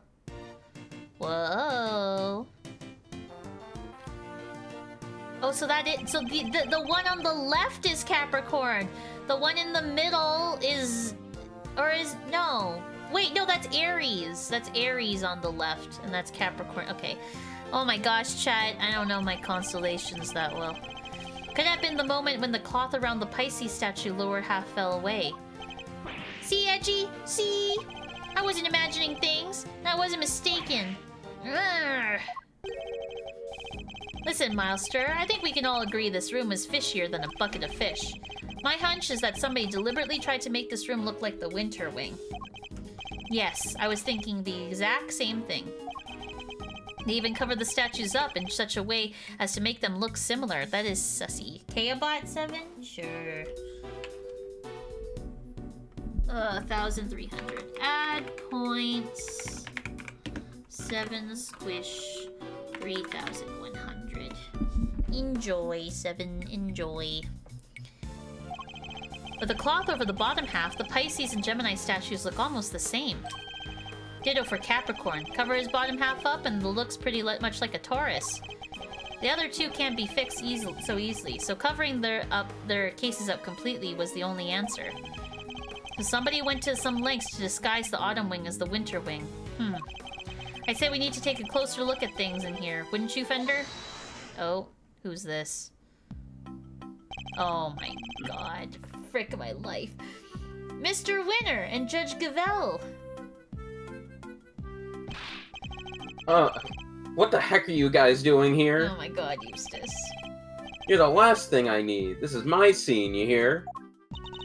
Mr. Edgeworth, it seems I have failed in my duty yet again. I pray one day to make you see your presence is not required at every crime scene. And that co-opting the good detective for your own ends is neither right nor good. I will have to give serious consideration as to how the Goddess of Justice would have me judge you. You got it all wrong. It was me who asked Mr. Edgeworth to help, not the other way around. Oh. It was. Well, let me know... Well then, let me know... Oh my god. I can't read. That's me Well every then, day. you know what that means, Detective Flatfoot. Flatfoot? Oh, you mean... Exactly. Your, salary check is taking a hit. You're a freaking intern, bro! You don't get to... freaking... Gumshoe is living below the poverty line! Oh my god. Bet you're looking forward to payday now. Always wanted to say that. Oh my god. Man, getting a wage cut from you, of all people. You don't get to wage cut, Eustace. Not so fast, Mr. Winner. I was simply assisting with the police's investigation as a witness and bystander. Detective Gumshoe is entirely in the right. Oh, he is, huh? So you're saying I should give him a bonus instead? That's not what I'm saying at all. Hey. Oh. Hey, I wouldn't mind a little salary bump. Yeah, he's living below the poverty line. Your compassion and generosity are truly heartwarming, Eustace. But we must take into account past transgressions when making judgments that concern the future. And I hereby judge Mr. Edgeworth and his associates unfit to tread the hallowed ground of this scene. What? But we only just got here. The Goddess of Justice has conferred her blessings on Eustace, and Eustace alone. By which you mean this is Mr. Winner's case? That's exactly what she means. It's time for the warm-up act to get off the stage. After all, I solved this one already. I have a suspect lined up and everything. What do you mean, suspect? No one died. What did you say? A suspect? Already? Who? Who else but your artist friend over there? Oh my god, I want to fucking kill myself. Oh my god. Huh? Me? What's going on, Edgy? Your guess is as good as mine. I can't even begin to imagine how the boy's mind works. Unsurprising that you lack the attitude to understand the winning mindset. Lack of attitude? Something tells me he doesn't know the real winning turn of phrase. Well put, Eustace. Mr. Edgeworth does indeed lack a certain aptitude. Yeah, exactly. Where's your aptitude, Mr. Smart Guy? Freaking hate Eustace. Hey Jay, if I made a fake post about doing a Switch 2 giveaway but picked Adam and just did it for clout, would I get banned or would you judge me? I would judge you, Kea. I would judge you pretty hard, but like, I mean, I'm not the fun police. I would just judge you. She's only picking Adam and not me because she knows I'd sue her for the Switch. Wow, he's totally shameless. Underestimate my information gathering skills at your own peril. Before we came here, we dropped by the medical room to ask the doctor there a few questions. And he told me where the poison gas came from. And where might that have been? It was it's this chemical you can find everywhere. Can't think of the name just now though. Well, wait a second, let me just call him real quick. Oh my god. Perhaps I can answer your question while Eustace is on the telephone. Why let him take the call if you know the answer? The gas was created by mixing two specific chemicals, ubiquium and asphyxian. What kind of chemicals are they? Ubiquium is a red liquid. What? Sorry, what? In the fan translation, they translated these chemicals as normalium and fatalium. That's funny. Ubiquium is a red liquid used in all manner of everyday products. Paint and dishwashing liquids, among various others. On its own, it's entirely benign. So it's something anyone could get their hands on? Precisely. But the same cannot be said about asphyxian. That does sound nasty. What's it used for? It's the main ingredient of a product called Infesticide Ultra. It is pure white in color and is unavailable to the average consumer. In fact, it is nigh impossible for members of the public to obtain it here in this country. As such, we are currently investigating where it might have come from. Okay, but like, why Larry? If he's just a regular guy. Oh my god. I'm back, and I know the name of the chemical now. Oh my god.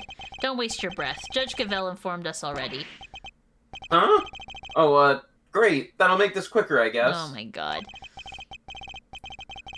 So the source of the gas, ubiquium, is used in paint and stuff, right? And there was somebody here at the gallery today who brought paints with them. Yeah, but like anyone can have paints! Oh Your my friend, god. the artist. Oh my god. You can't accuse me just because of that. Objection! To the paints on the palette in your hand. Oh my god. Edgy, is this kid okay? He seems a little... Indeed, I haven't known him long, but he's a little prone to jumping to the wrong conclusions. Hey, quit talking about me like I'm not even here.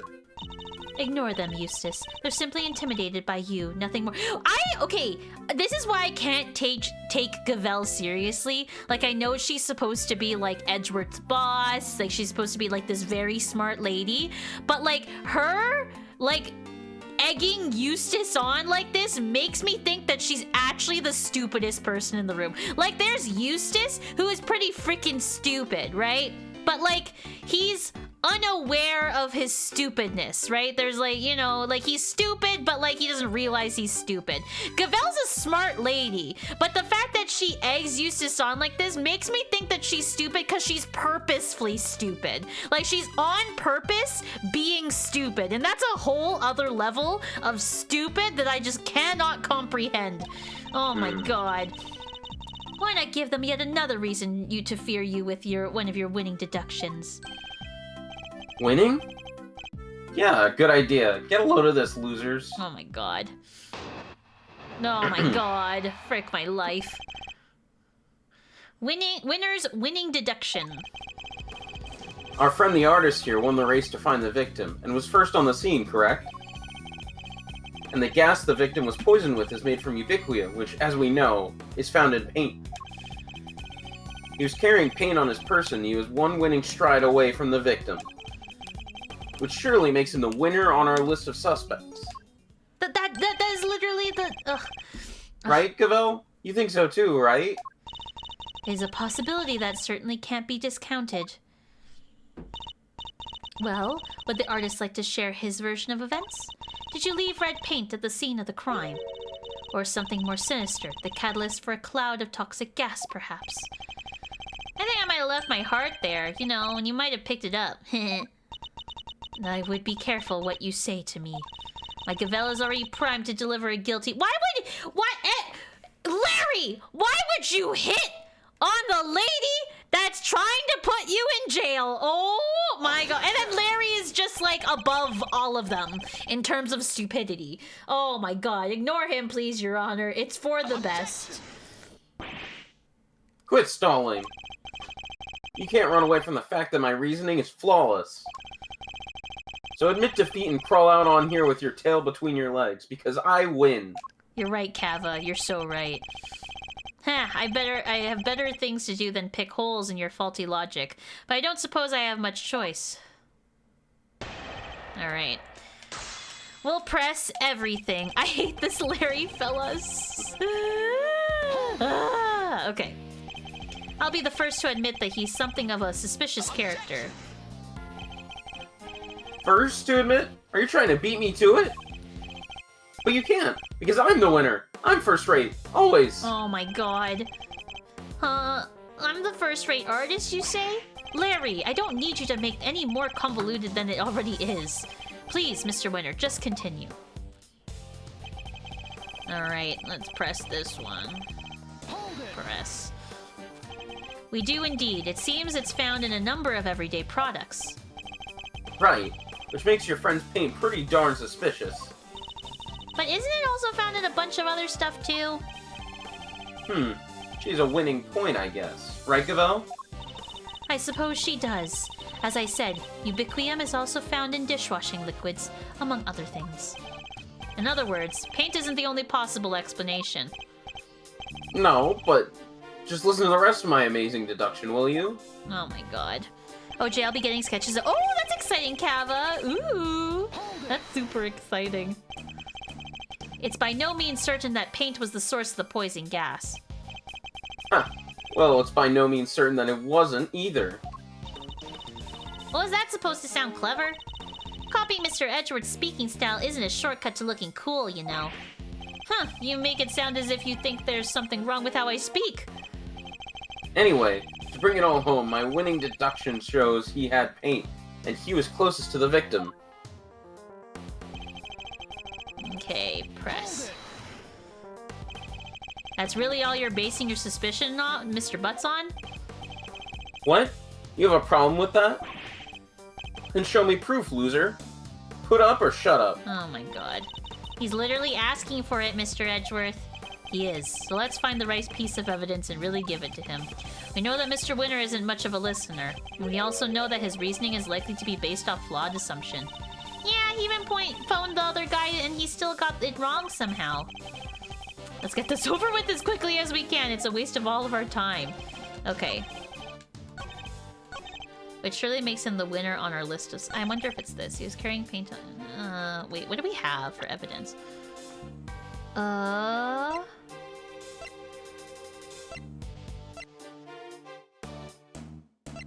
Is it literally just... the gas is produced when bright red rubiquium and pure white asphyxium were mixed together? Because there's nothing else. I don't think that says anything with this.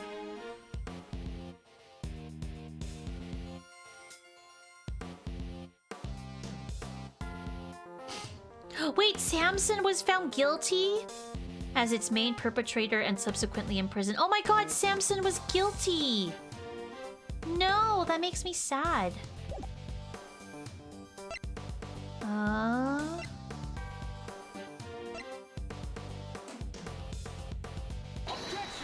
I wonder if it's just these two mixed together. Oh, it's not. Okay. Oh my god. Maybe it's the wrong thing. The wrong thing.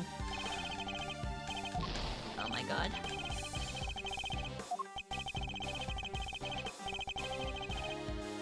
Yeah, exactly. If only Gavel didn't keep covering for him. He was carrying paint on his person he was once tried away from, and the gas the victim was poisoned with is made from ubiquity, which we found in paint. I guess maybe it is this one.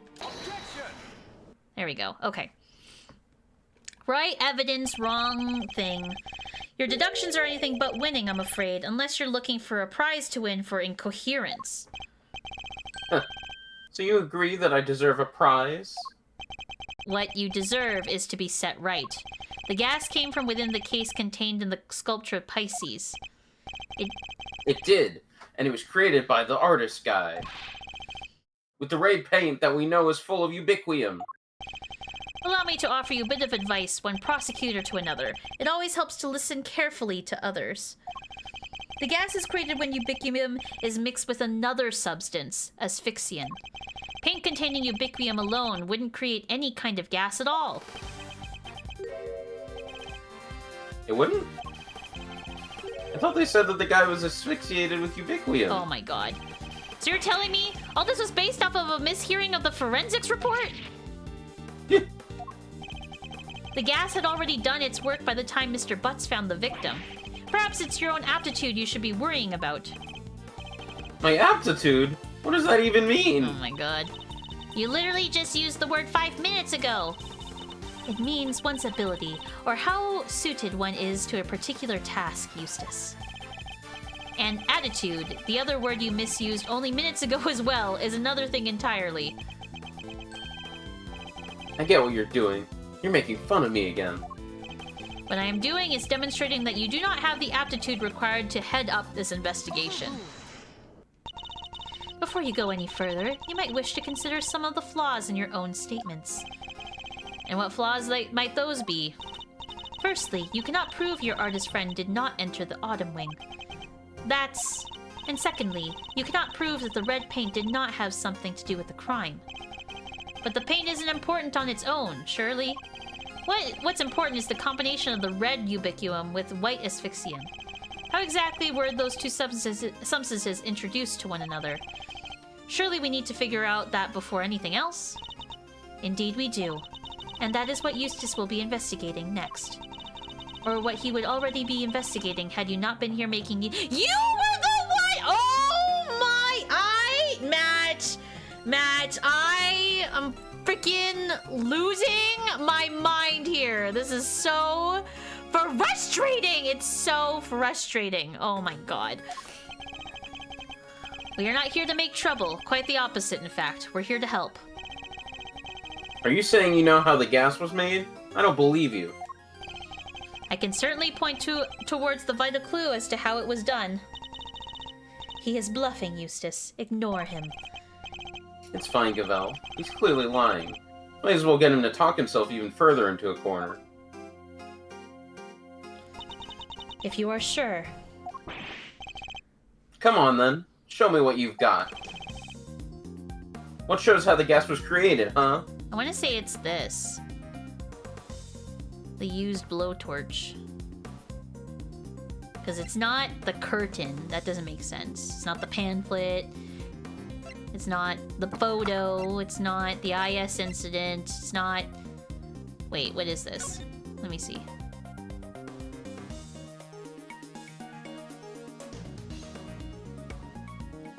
It's pink at the bottom.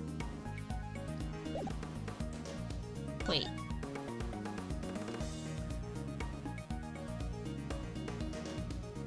There's a box next to the statue. Maybe it's the blowtorch? No.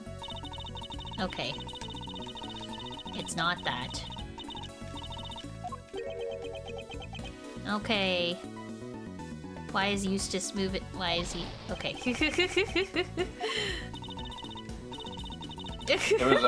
There was a joke made there. I see. There should have been evidence somewhere to ubiquium and... Okay, it must be the painting. It must be the painting. You're saying this somehow shows us how the chemicals were mixed to make the poison gas?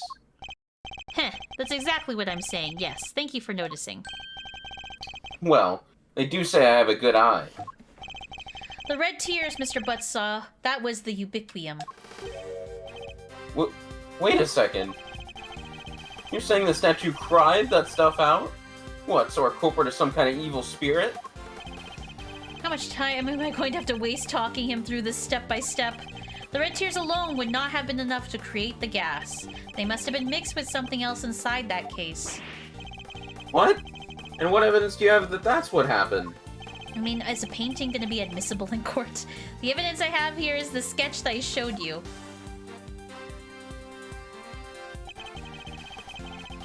The two liquids mixed together. The pink liquid. The pink sauce at the bottom. The pink sauce at the bottom. Observe the pool of pink liquid beneath the Pisces statue's glass case. This clearly shows that the two chemicals mixed. What? Wait, I don't get it. How does that prove that some ubiquium mixed with some asphyxion? Oh my god, the fact that we have to walk him through this. We have an artist with us. Why don't we ask him? Larry, you claim to be something of a painter. Imagine you have experience mixing colors. What happens when you mix red with white?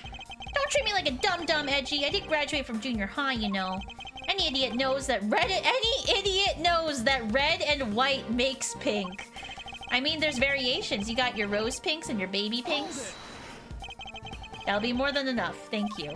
Do you see what I'm getting at now, Mr. Winner? Oh, I think I do. Ubiquium is red. Asphyxion is white. Mix the two together. The fact that we have to walk him through this. And you get pink. That's what pink liquid is. Yes, very good. We got there in the end. Orange and brown make brorange. True, jokey, true. Yes. Interesting. Oh my god. I think you finally convinced him. Mr. Edgeworth, you have raised a possibility, nothing more. We cannot know for sure that this shows the results of two chemicals having... Literally, the toxicology report of the victim shows that. Like, what do you mean? Oh my god. And besides, the sketch you are attempting to enter as evidence is drawn by a suspect. How can we possibly hope to rely on it? You made him a suspect out of literally nothing. I mean, that's fair. That is fair that it's not admissible. I literally said that it's fair that's not admissible. But, like, what the frick? Like, oh my god. Friggin' Gavel makes me frickin' pull out my hair.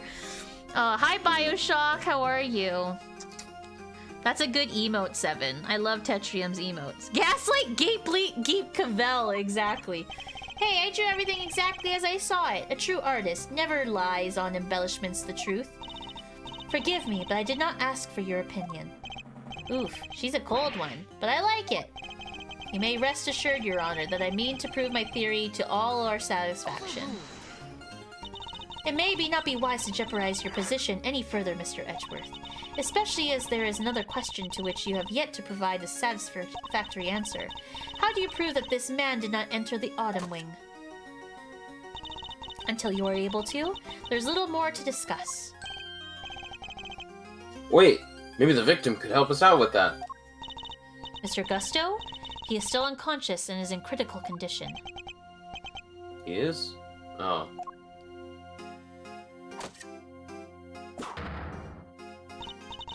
Now, if you don't mind, Eustace needs to carry out his own investigation of this area. If you would be so kind as to leave him in peace. Oh, who said hold it? Oh my god. For the presiding judge's sake, I pray to the goddess that you need not be summoned to testify. Now then, is there something you wish to say, Mr. Artist? If you could just hold that pose for a moment there, Miss Ice Queen. I am Justice Verity Gavel, and I would be grateful if you would dispense with childish epithets. Epithets. Oh ho! Finally she tells me her name. Nice to meet you, Verity. Oh, Larry. Oh my gosh, Bioshock. Larry, definitely... He's a character. He is a character. Oh my god. I love Tetrium's emotes. They're great. Name's Larice Denim, but you can call me Larice. If you could stop wasting the court's time, Mr. Denim. Oh yeah, sorry, it's just that there's something I forgot to mention. The door was locked. I tried to open it, and then the old guy came tumbling out. It does appear that the door can be unlocked from the inside. However, that does not necessarily mean that it was locked at the time that you claim. But we saw that! Without proving your statement carries little weight, I'm afraid. Well, as it happens, I can back our pal up here on that. Yep, we tried to come in here too, but it's just as the guy said, it was locked up tight. Ain't that so, Miles Areno? It is. I distinctly remember how it went. Okay, we don't need to reread this because we were here not even an hour ago.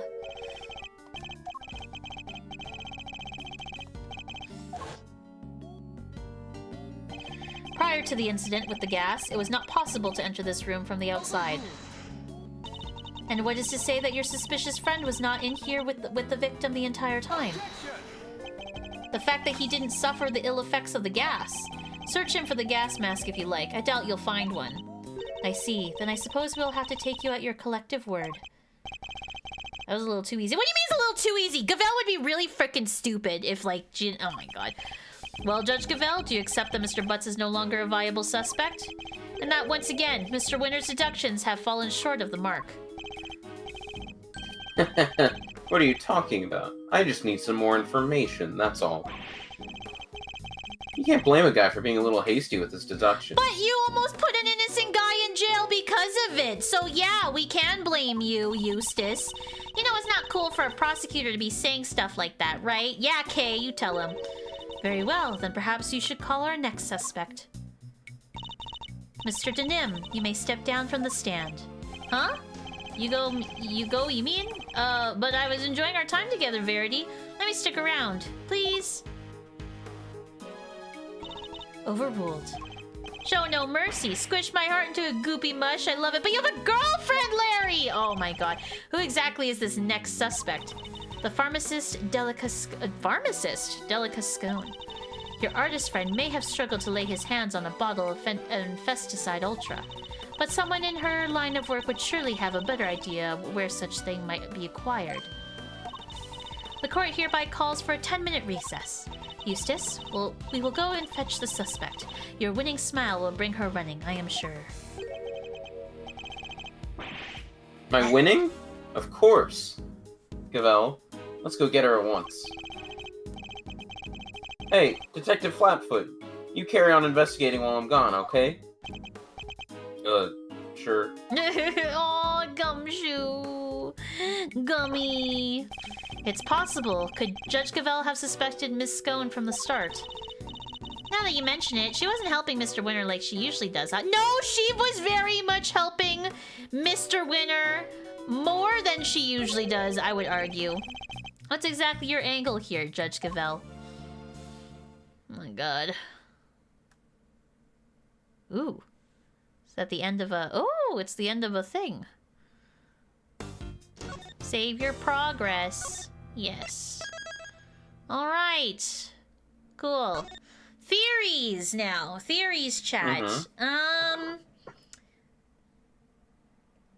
I think we're gonna solve the IS-7 incident. And Gavel, I think Gavel also thinks the same. Hi, Potato! How are you? Bonjour, mein amigo. How are you, Potato? Happy Friday. How was your day so far? Did you get up to anything fun? Anything uber fun for you today? Yeah, I want to say Gavel also wants to solve IS-7, but she's being a freaking annoying idiot about it. Man, I'm annoyed by Eustace. I don't hope he dies, but I hope he falls down and gets a broken leg. The poison gas. I think that what's his face, the guy who got poisoned, was the one who did the poisoning. I think he did the poisoning. Yeah, that's my theory. Interesting theory. Yeah, that's my theory right there. My day is pretty average. Oh, I see, Potato. Any fun plans for the weekend? I'm going out for brunch tomorrow. I'm super excited. Yeah. I agree. You agree, Kava? Autumn Wing. They sure are taking their time. I thought this was supposed to be a 10-minute recess. Oh, this is you, Matt. Oh. Sorry to keep you losers waiting. But wait no longer. I won the race to find Delicia Scone, and here she is. But there wasn't a race to oh my god. Hello, dears. What was the voice I gave her? Hello, dears. This lovely young man said you wanted to speak with me. Did I give her an accent? I think you gave her a similar voice to what you're doing now, but actually she's canonically like British. Oh, British. Okay, I'll give her a British accent then. Delicia Scone, purveyor of the most wondrous wares a pharmacist can offer, at your service. Delicia to my pals, and even Miss Delicious to some. You can call me the winner, and I'll call you whatever I want. Oh, so rude. British? It's been a good week. Good to hear, Kava. All right, Winnie Pooh, whatever you say. It's lovely to meet you, dearie. So much for call me the winner.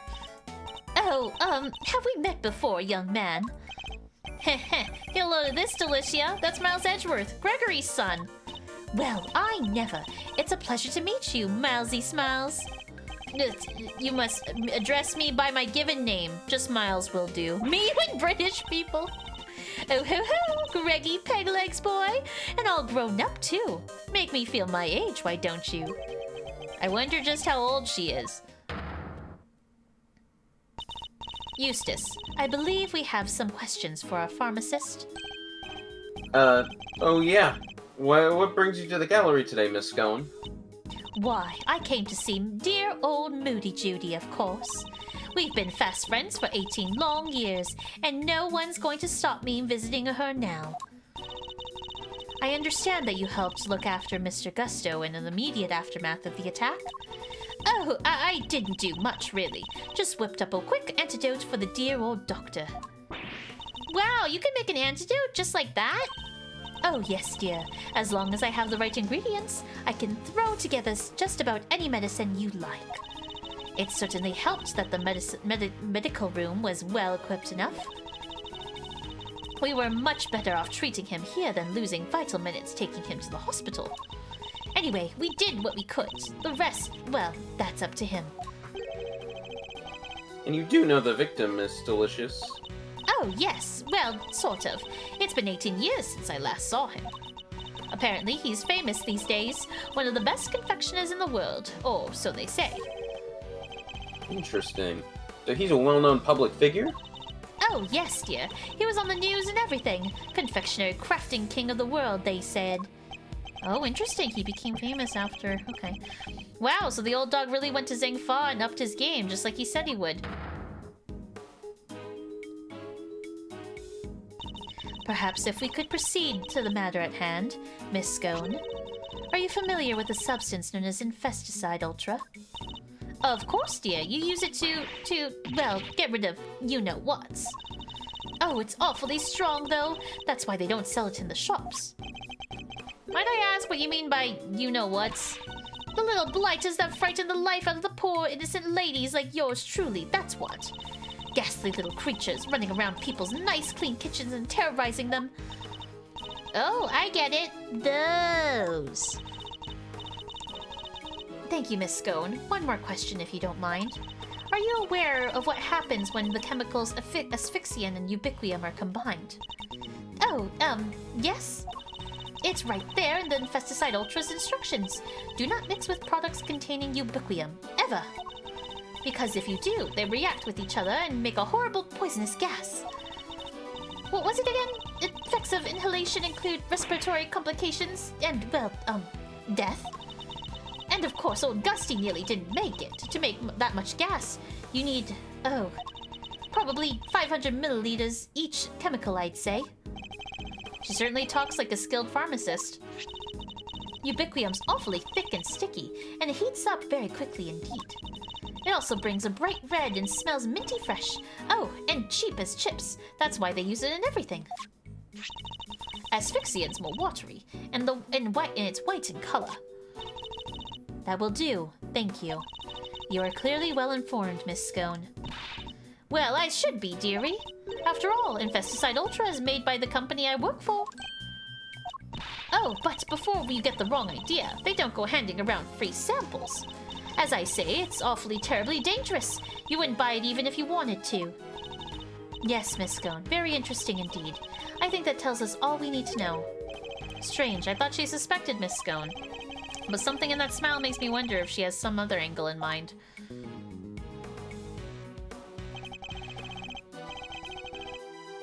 What is it, Detective Flatfoot? Any developments to report? Any developments? Yes, sir. Ooh. Turns out the sculpture's glass display cases open from the top. Huh. That's rather unusual. And the temperature inside can be adjusted too, all the way down to 0 degrees. Mm. The Pisces case was kept at 26 degrees. Dang near got my hand stuck in it. We're lucky you escaped alive. Anything more relevant to the case? Yeah, they found something on the underside top part. They found something on the underside of the top part of the Pisces case. Traces of ubiquium. Oh, now we're talking. That's odd. If there was ubiquium stuck to it, it should have stayed stuck. After all, at 26 degrees, it would have been frozen solid. It would, huh? So, how did things wind up as they are now? Oh, it like melted down. Down on top of the statues. What is this case about? So, no one died just yet, Potato, but, there was a guy who was poisoned with poisonous gas, and he's in the hospital right now, and so we have to figure out who did it. I think Kay might be able to help us figure out just that. Or at least, Mr. Thief might. You guys are that desperate to get on my good side, huh? Fine. I don't know what the heck you're talking about, but take it away. I can't believe we're taking orders from this guy, but whatever. Anything for the truth. Oh my god. Before you get too carried away, the goddess of justice has no need for your help. We will find the truth ourselves. Youch, why so frosty, Judge G? A man was poisoned with poison, really? Yeah. Who would have thought? Who would have thought, Potato? Your baby prosecutor just gave us the big thumbs up. What's the issue here? Oh, wait. Don't tell me the committee has some dirty little secret he doesn't want us finding out. I am not required to explain myself to you.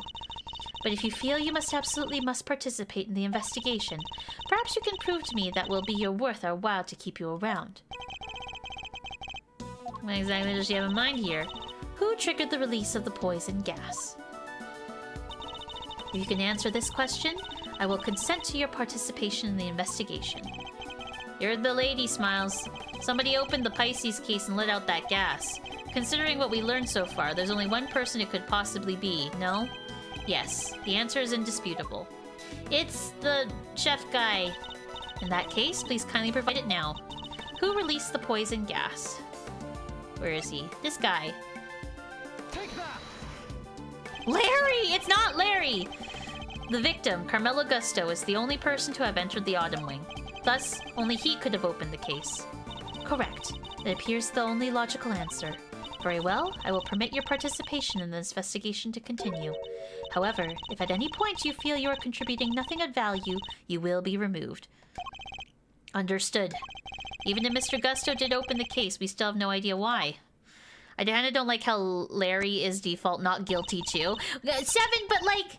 He's like the game's fall guy. He's like built to be that way, you know? Like legacy characters aren't gonna be guilty. Yeah, that is just kind of how it is. Let's use the data we collected to recreate the scene before the poison gas went off. On it! Little thief time.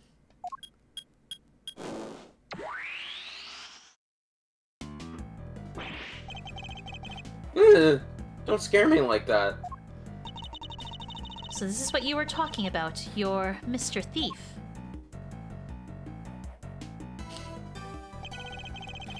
Let's begin by examining the Pisces sculpture.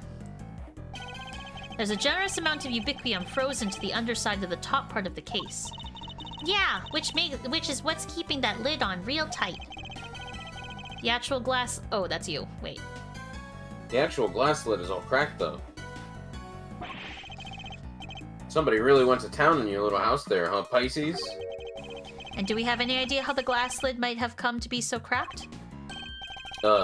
Well, it doesn't look like the outer-facing side of the glass suffered any damage. Oh, so it's the inside. I see. So we have a cracked piece of glass that we know was ice cold on its inner-facing side. And we also know that it wasn't damaged in any direct way on its outer-facing surface. Thoughts? Ice cold. Makes me think of the way you glare at people, sir. Cracks make me think about those deeply etched lines on your forehead. It was cracked by heat expansion. Applying heat to the ice-cold glass from the outside will cause it to crack. Huh, well, I appreciate the science lesson. Why is it all cracked in the first place? It's obvious. Why, indeed. A heat-cracked glass lid lined on the underside with frozen ubiquium? You look like a cat that got the cream, Malzarino. You know what happened, don't you? I certainly do. And what's more, I know how Mr. Gusto opened the case. What? He didn't give me a chance to figure it out first. It would have been quite the wait. Well, don't keep it to yourself, Edgeworth. I want answers. With How did Mr. Gusto open the case? The blowtorch! The blowtorch showed signs of having been used recently when it was found here in the Autumn Wing. I think it's likely that it was used on the glass lid, causing it to crack. A blowtorch? Who uses a blowtorch to open a glass case? Oh, I get it. Mr. Gusto was trying to melt the frozen ubiquium so he could open the lid. Indeed. You beat me to the answer by a second. We'll see who wins in the end. Don't try and tell us you nearly had it. You didn't have a clue. Nuh-uh. It was Mr. Edgeworth making things hard to understand. Okay. Okay, would you mind updating the recreation so that Mr. Winter can follow along too? Sure, sure, just for him. Alright, here goes. Voice acting in my video games? Yes, Kyle, of course. Mr. Gusto was alone in the Autumn Wing, and while he was in here, he used this blowtorch to melt the frozen ubiquium on the underside of the lid. Uh-huh, and?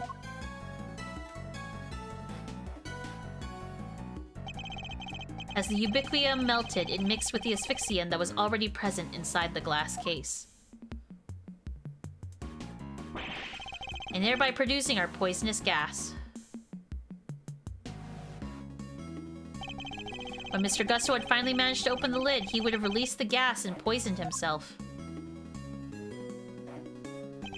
He made it as far as the fountain room, where he collapsed. Why you in the Matrix? Because we're in Little Thief Dimension, Kyle. So he opened the case, and out came the gas, huh? It seems we got there in the end. But why the heck-a-doodle-doo did he want to open the case in the first place? I'm not sure. In fact, we don't even know what his ultimate goal was. I think he might have come here from the same reason I did. To check out not the Autumn Wing, but the Winter Wing. You remembered, right? I thought this was where the Winter Wing was when we first got here. Caught you out too, did it? My little Eddie Lumpkin. I was ever so confused when it was with it being where Chili Wink's room was all those years ago. There's even the same little tree in front of the blessed door. Who would have been here all six? Who wouldn't be all at 6s and 7s, eh? Did everyone involved in the IS-7 incident make the same mistake? Yeah, because this was originally Frost's room, so they thought it was the Winter Room Frost. Like, that makes sense. I think we need to go and take another look at the Winter Wing. Time to see how quickly I can convince Mr. Winter, I suppose. Eureka! Ladies and gentlemen, I have the answer. Oh my god. The answer to what exactly? The man was going to end it all. A dramatic, exit stage left sort of artsy-fartsy farewell. Have you been listening at all this whole time? At my level, I barely need to listen to a word, and I still understand exactly half of what's going on. Uh-huh.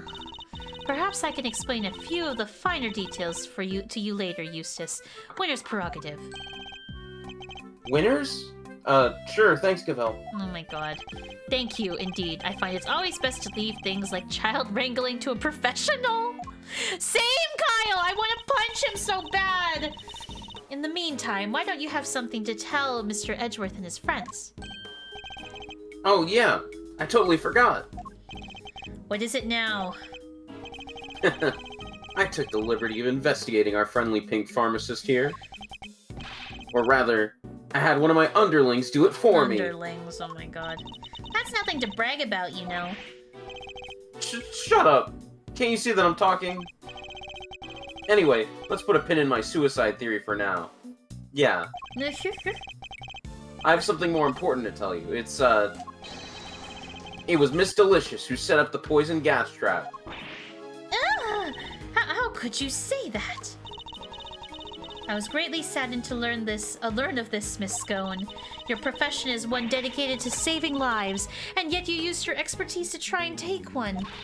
I beg your pudding! How dare you! I did no such thing. Perhaps you could explain, Mr. Winner? You bet I can. Get a load of this. This is Miss Delicious's pharmacist license. And it says right here that she's authorized to handle Infesticide Ultra. A product that we have established contains asphyxian, one of the ingredients of our poison gas. Exactly. It's almost impossible for ordinary people to get a hold of that stuff. But Miss Delicious is no ordinary person. She's a card-carrying pharmacist. Oh my god. He's like that one kid king from Game of Thrones. Yes! Oh my gosh, yes. I'm glad that it's Game of Thrones spoilers. I'm glad that kid king died in the end. Like, holy frick, he was so freaking annoying. I didn't do it. This is all just a terrible misunderstanding. Objection! And that's not all. There was a bottle of Infesticide Ultra in the victim's pocket. In the victim's pocket! And what do you know? It's covered in your fingerprints. Yeah. We know that you and Miss Bound took the victim to the medical room. What better monument to slip the bottle into his pocket? Or what better moment to slip the bottle into his pocket? No.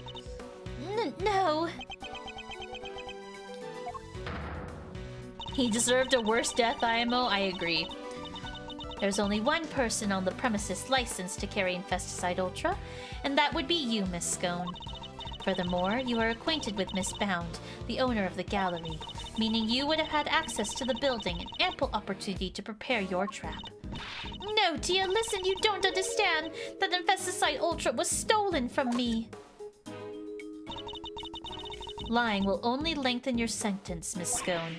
I'm not lying. Oh, it's in my bag somewhere, I'm sure of it. What is she looking for? That's not it. And that's not it. That cloth looks familiar.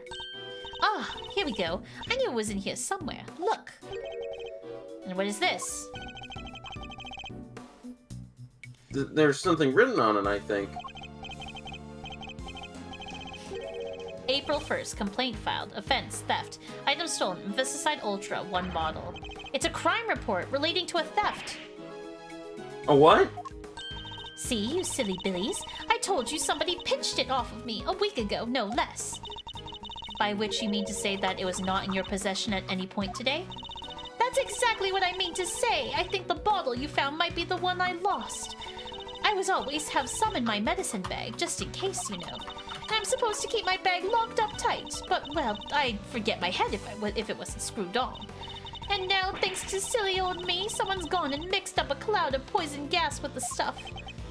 I see, but why on earth would you carry such a hazardous substance around with you? Thank you, Seven. Like I said, just in case. You never know when you need one of them might appear. Oh, thank you, Seven. You mean the ghastly little creatures that run around in people's nice, clean kitchens type of them? You can just roll up the newspaper and whack! One and done. Psst. Gavel, what do I do now? Of course. Oh, you get a drink water and a posture check too from Seven. Alright. I think perhaps it might be wise to confirm the authenticity of the crime report, just to be safe. It can't hurt to verify Miss Scone's story, after all. She may be lying to us. Good idea. Alright, I'm gonna get a precinct call. Or, I'm gonna go give the precinct a call. Don't go anywhere. So Miss Scone might not be guilty after all. Indeed, if she really were the one who set up the poison gas trap, then I highly doubt she would have used a method that directly implicates her. Hi, Blake! How are you? Happy Friday! How was your day? Welcome, welcome. So who do you think did it, Smiles? Someone with the knowledge of the victim's likely behavior, and the time and the means to prepare. Two factors which point to one specific person. Oh yeah? And who might that be? Don't leave us hanging, big guy. Who had the means to steal the Infesticide Ultra and dress up one room to look like the other? Dress up one room to look like the other? I would say Judy. Because it's her gallery. But I would also say Carmelo, too, because... Okay, I'm gonna present... Who had the means to steal the Infesticide Ultra and dress one room... Okay, wait, but, okay, but she hasn't seen Gusto in 18 years, so it must be Judy. Yeah. Take that! Surely, only Miss Bound, the proprietor of these premises, could have possibly prepared it in such a way. My day's been fantastic. I'm working for a bit right now. I have to go to the grocery store. I'm out of food. Ooh, yes, go get your food, Blake. We'll need some solid evidence to support such a theory nonetheless. So it was her, huh? Strange. It's like he already knew. Ooh, nice shooting, Mazzarino. Might have to make that associate position a permanent deal. That is not what I was hoping for. What is it, Blake? What is it? My computer is like, what is it? Broken? Oh no! Wait, broken how so? Good luck on the Switch 2 giveaways, Blake! Or are you trying to win one, Blake? I hope you win. You entered them too? Ooh. Ooh. Hopefully one of you two win. Oh, Matt, this is you. Oh, sorry. Yeah. I'm back with results.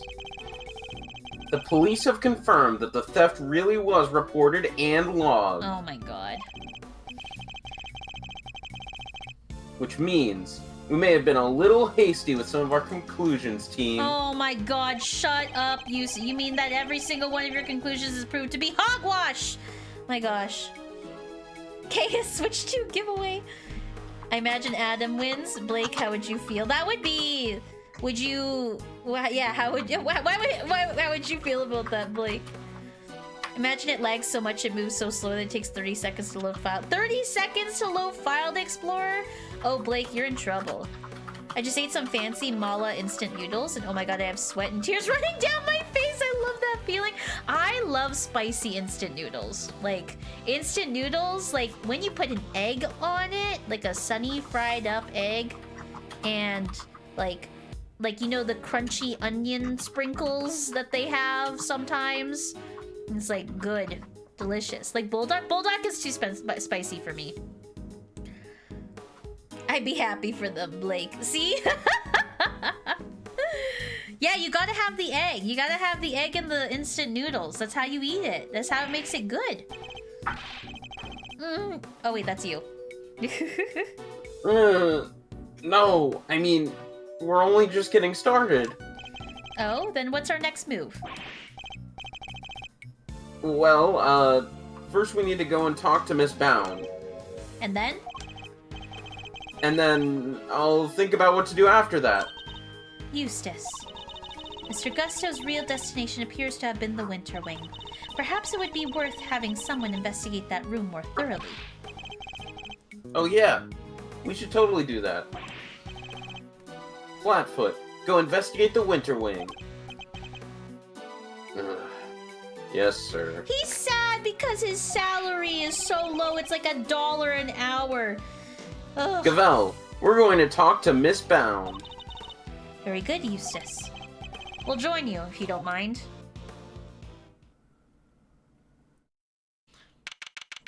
It said it could use so much chili oil, so oh, chili oil. Yeah, you gotta add chili oil on it too, true. Cheese with egg, true, true. And the egg somewhat runny, yes, sunny side up egg. If they aren't spicy, I always add chili oil. I love chili oil. All right, you have your orders. Go talk to Miss Bound for me. Oh my god. Hey, Mr. Winner, weren't we going to talk with Miss Bound ourselves? Sure, but I thought, why not let the grunts handle it? Handle the grunt work, you know? Oh my god. Means I can just sit back and wait for the report. A winning strategy. Oh my god, I want to kill myself. Oh my god, I hate Eustace so much. You spoiled little... Ugh, he's so exhausting. I need a break. Huh? There's something in the fountain. Eh! Oh my god. Ah! Oh, that's you. Yeah, it's a body. What on earth?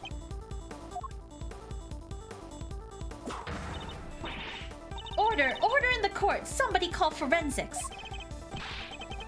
Bad news, sir. Real bad news. Order. I will have order, detective. The ice sculptures in the Winter Wing. They've all melted. Oh no! What? Did? Huh? Say?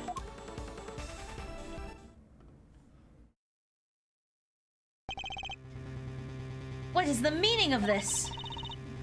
Now we have two victims? Ish, talk about deja vu. Just like 18 years ago, the ice melted. This ice is melted again. Again?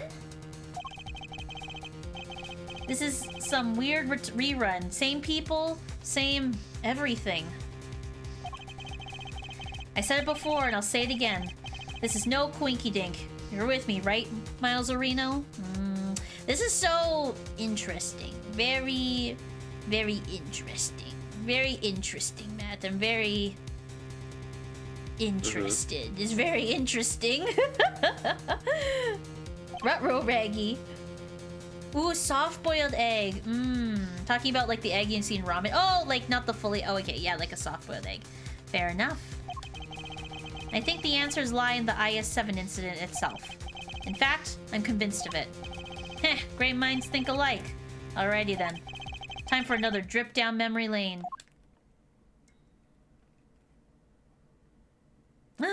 Already? Wow. That was a quick one.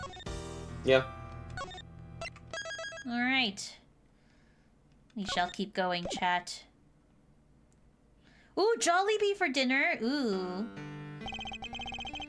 I still can't believe the IS incident was Gregory's last case, or that had been 18 long years since.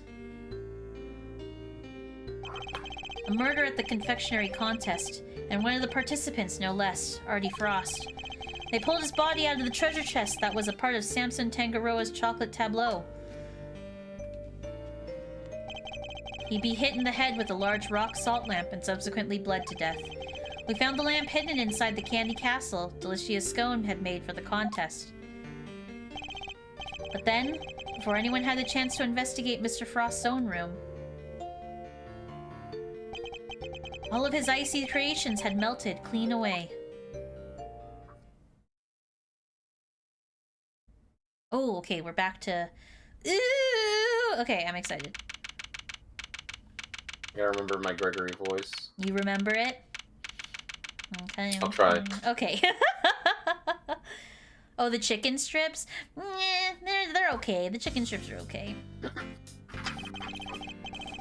All of Mr. Frost's work destroyed. Mr. Von Karma wasn't very happy. He told us to get out in no uncertain terms. So what do we know now, Mr. E? I can't believe he just up and kicked us out. Von Karma's a total jerk. Now, Eddie. It's always the job of the police and the prosecutor's office to investigate the scene. Yeah, but he didn't have to talk to us like that. Who cares if we were cops or attorneys? Should we all be working together? We should all be working together to find the truth.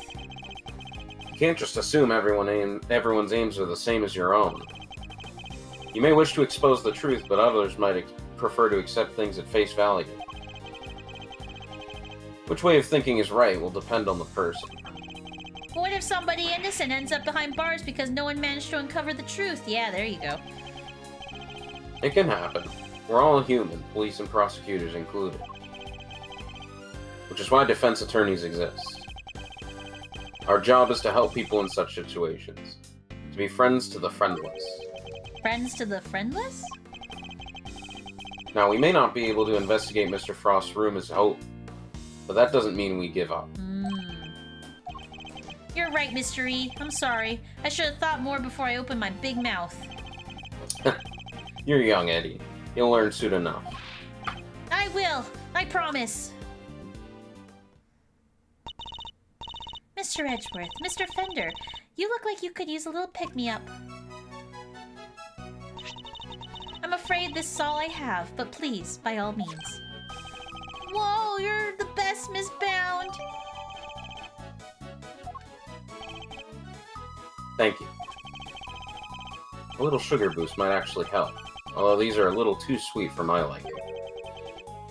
And a little uniquely shaped. I'm sorry, they're not to your taste. No, wait, they're great. They're so sweet. Heh, you're very kind. Ah, imagine me, of all people, a mediocre confectioner. What? You mean you made these yourself? Yes, Samson loves chocolate, so I had to learn. Keeping him supplied with his favorite treats is just one of my many duties. Although he does spend more time coaching me on how to improve my technique. All defendants are friendless? No, Jokey, no! Mr. Tangaroa sure is a lucky guy. Getting to eat homemade sweets made by the one and only Judy Bound whenever he wants sounds amazing. I'm sorry, did you say something? Oh, no, nothing at all. Dear sweet Eddie, you really do still have a lot to learn. Seems you're quite committed to the work you do for Mr. Tangaroa, Miss Bound. Of course. What right would I have to stay here otherwise? What do you mean by that? I was abandoned as a baby, and Mr. Tangaroa took me in. Oh. That's right. One snowy Christmas Eve, many years ago, he found me on the steps of this very mansion. He saved my life and became the father I never had. I can never repay him. Oh, so my work for him is the least I can do. I'll be here for him as long as he needs me. That's the most beautiful thing I ever heard. I must be getting old. I'm welling up a little myself. And to think today's Christmas Eve, and I can't even give him his present in person. It's not even almost Christmas. It's almost Christmas! No, it's not. It's not almost Christmas. Oh wait, it is Christmas. Or wait, no, it is. No, it's Christmas Eve. It's almost Christmas. It's almost, it is almost Christmas? Okay. I'd do anything to save him. Anything. Please, if there's something I can do to help, just say it. We're very grateful, Miss Bound. Perhaps you can help us by answering a question. Do you know the victim? Not very well, I'm afraid. Oh, but if you wanted to see some of his work, I have a picture of the sculpture he made for the final. Let me see. Okay. It's got... My, they're lights. Stunning. Oh, goodness. Oh, Spacey! Oh my goodness, thank you for the raid! Oh my gosh. Welcome, raiders, welcome! How are you, Spacey? Oh my gosh, Spacey, did you play your Switch 2 today? I saw your stream notification. Shout out Spacey. And then shout out I did /Spacey. That's not gonna do anything. Shout out Spacey. Chat! If you're not already following Spacey, please do so. Welcome, raiders, welcome. My name is Jay, and I'm here with my friend Matt. Hi. And we're playing through Case 3 of Investigations 2. And so I'm not going to progress the text just yet because we're deep into Case 3. So if you don't want any spoilers, I'll give you time to leave, I guess. If you don't want any spoilers. But how is stream, Spacey? How is your Switch 2? Oh, Matt, how is your Switch 2? Have you had a chance to play it yet? Like, I set it up. I tested a few games on it, but I have not even booted up Mario Kart because I've been playing Deltarune. Oh shit! Oh, okay. Fair enough. Yeah, I hope it was a good stream, Spacey. Thank you for the raid. Yeah, for raiders, friends, please follow Spacey if you have not already. Spacey's a great streamer. Very cozy, very chaotic. Got lots of chaotic vibes over there. It's good vibes. Going to lurk and get foods? Oh yes, get food. Play Mario Kart and been testing some things out, getting to the new system. Oh nice! I hope Mario Kart was a fun time. Looks like Virgo and Capricorn. See, I thought it was Capricorn too, Kyle, but I was wrong. Very wrong. Very, very wrong. So, yeah. Aren't they? I think they're masterpieces. I wonder what the chords go into. It's interesting. Who would have thought that you could make such intricate statues out of flavored ice? It's not? No! The one on the... That's the whole point of the case, Kyle. You didn't see it at the beginning of the case, but this one is Gemini and this one is Taurus. But in the other room, there are two statues that look exactly like this. And one is Pisces and one is Capricorn. But in this one, this is Taurus. Yeah. Yeah, that's what I thought too. Samson adored them too. Oh hey, that's Taurus and Gemini, right? I didn't know you were keen on constellations and the zodiac, Eddie. Oh, I love it. Those stories, those stars can tell. Take Gemini, for example. See the lyre? That's what the harp is called. And the arrow and the... Hold up. The lyre doesn't have any strings. Huh. Did Mr. Frost forget to add them, maybe? It doesn't sound like something he'd forget to do. That doesn't sound like something he'd forget to do. It gives Virgo? I thought it was Virgo, too! Because of the harp. But it's a lyre. Wait, really? But I thought you just said you didn't know him very well. Oh, well, he didn't seem like the type. Oh, interesting. Wait, hold on. Interesting. That doesn't sound like something you forget to do. You know him very... Interesting. So she does know Mr. Frost.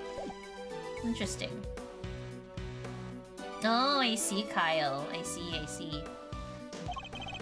It seems she's got something to hide, too. Oh, sorry, Matt. Sorry, I read that. That's okay. You took this photograph yourself, Miss Bound? Yes, I used this instant camera here. Oh, hey! Chat, it's the Polaroid Impulse! Look at that. Right there. The Polaroid Impulse. Right in the flesh. The worst Polaroid camera. Do not get this one if you're looking for Polaroid cameras. It develops the pictures as soon as you take them. It's so useful. It's an Instamax? It's not an Instamax! It's a Polaroid Impulse. An Instamax does not look like that.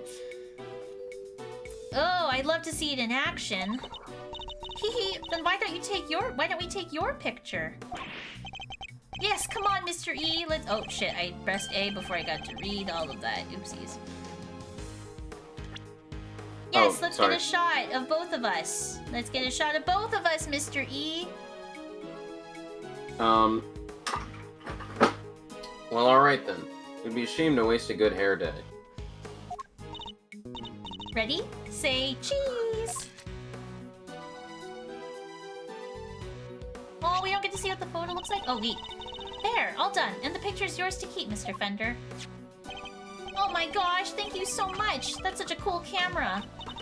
Well, it's the only one we've got, so we use it for all of our picture-taking needs. It's very convenient, but the lack of negatives is something of a shame. There aren't any negatives for us to reference. Oh, sorry, Matt. I keep reading Gregory's! Oh my gosh. It's okay. Actually, I'm talking... I have to send something to someone so you can read it for a minute. I assume Mr. Tangaroa used the same camera during the contest. Someone explain negatives to me. So when, back in the olden days, Jokey, cameras, used to only ever take negatives. So that's why, you know, like, I don't know if you ever did this, Jokey, but back in the day when you had a camera and it had film, you would take it to, like, you know, like a grocery store or like some photo processing place to process the photos, because back in the day, cameras only took negatives. And to get them processed properly, you would take them to a photo place and they would unnegatize them, and then they would make them like full scale or whatever, what size you needed to print. And so yeah, that's how the cameras worked back in the film cameras worked back in the day. And so as technology evolved, some cameras could take regular photos and negatives at the same time, and negatives were considered like higher quality, and so you could take the negatives to a photo processing place if you wanted a higher quality photo. So yeah, and you would always have the negatives. Yes. Kea, you made a giveaway? I'm judging you hard, Kea. I'm judging you hard. That's called fraud, but I'm not gonna say anything. I'm not gonna expose you. It's not what you think? No, it's a real one? Is it a real one? Is it really? Kea's doodling for people who retweet? Oh, okay, okay. Like an actual... not a Switch 2 giveaway.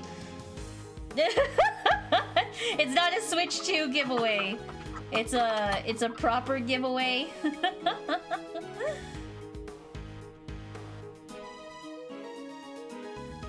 Kea felt too judged by us, Jay. It's not a good drawing, but I never said it would be. That's fair enough, Kea. That's very fair.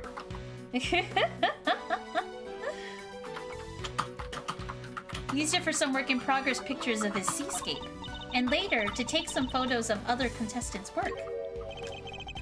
But didn't you take a picture of the body when you discovered it? And didn't you discover the body while the judging was still underway? Ah yes, Samsung wanted pictures of all the entrance completed rooms. But the film ran out just as he finished photographing Mr. Gusto's work. So he asked me to go put a new cartridge. He seemed to think that there should have been more shots left than there were. In other words, the film ran out sooner than expected? Yes, the number of shots he took didn't line up with the number of shots remaining. But he thought maybe he just lost track somewhere along the way. Interesting. But had he really, though? I went to our living area to change the film, and that was passing through the fountain room on my way back, when I heard the sound of something break and the collapse in Samson's room. Samson? Are you in there? Ah! That's how Mr. Frost died. Mr. Frost's body was just lying there. I was in total shock. It was all too much. I remember I just called the police, and then I went to tell everyone else. And the camera, it had been with me ever since. I see. I'd be grateful if you could lend us the camera and this picture, Miss Bound. Of course. Here you go. Thank you. Okay, I'm ready again. Okay. Instant camera was added to the court record. Has 20 exposures? Damn. But there are only 3 remaining. Interesting, interesting. The photo of Frost sculptures taken by Judy Bound. 20 exposures is a lot. Detective Bad! Mr. Scone, are they done investigating? They're done with me. Wait, was Scone? Delicia's the girl. They're done with me, that's for certain. The big meanie told me to clear off. Honestly, that mannequins would be the end of me. The cheek of him. Guess he got tired of people cluttering up his crime scene. Yeah. Did he run you off too, Detective Bad? Yeah. Von Karma seems to think I'm a nuisance. Can't do things his way with me around. Why would Mr. Von Karma go so far as to exclude his own lead detective? Still, got a pretty good look at the scene. As for Gusto, he's enjoying a nice little chat right now in Frost's room. What about? About the fact that Miss Bound said she saw him going in there during the contest. Mr. Gusto went into Mr. Frost's room? That's right, and I have to say he looked very much like he didn't want to be seen. I don't know what he could have been up to. Well, he's a candidate number 1 at the moment, as the guy who melted Frost's work. But is that really why Mr. Gusto went into Mr. Frost's room? I got a photo of the room right here. If you need it, it's all yours. Wait, what? Why would you just give it to us? I gotta spell it out for you. Yeah, he wants to find the truth. That's who Bad is. He's got integrity. I'm offering to help you guys. I want the truth about this case to come out. Detective. Really, Detective Bad? Von Karma won't be happy about this. Yeah, well, I'm not Von Karma's stooge. If he's gonna stonewall my investigation, then I'm not gonna play by the book either. Can't let some pesky rules keep me from finding the truth. Yes, Bad! Yes! Okay. Now, can I, Mr. Edgeworth? Indeed. Thank you, Detective Bad. Man, imagine a spin-off game of Gregory, like if freaking, you know, Gregory didn't die. But like, imagine a spin-off game of Gregory and Detective Bad, but it's a straight shooter, like, cop kind of thing. Like, they would be unstoppable together. These two together would, like, clear every case ever. They would be virtually unstoppable. My goodness. Wow, I can't believe you won him over, Mr. E. Well, I haven't the foggiest of what you're all going on about. But here's to new friends, eh? It's definitely nice to have the good detective on our side, that's for sure. Alright, let's take a look at that photograph. Here. We need more cop games? We need more fun cop games. That's what we need. More detective-y cop games. Oh. Oh, it's unplugged. This is what Frost's room looks like right now. Yikes! There's nothing but left with the flavored ice sculptures but puddles. The floor appears to be completely covered in pale blue liquid. I should compare this photo with the photo I just borrowed from Miss Bound. Let's see. Yeah, the thing is unplugged. What's unplugged here? Yeah, flavored ice.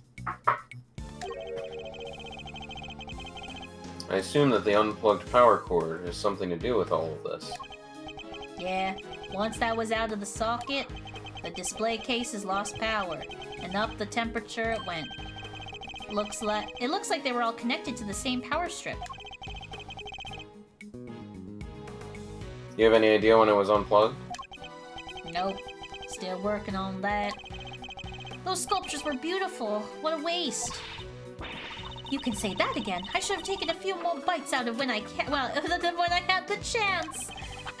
So they tasted good? They did ever. I've never tried ices so scrumptious in all my life. Really? Man, I wish I could have had a bite. Well, scrumptious except for the salty bits, of course. That was unbearable. The salty bit? And the other photo you got there, this bit, the hoppy thing. Oh, she ate the strings. Gemini's liar. Wait, that's why it had no strings? Because you ate them? I didn't eat that much, you cheeky little devil. I told you. It was all horrible and salty. Okay.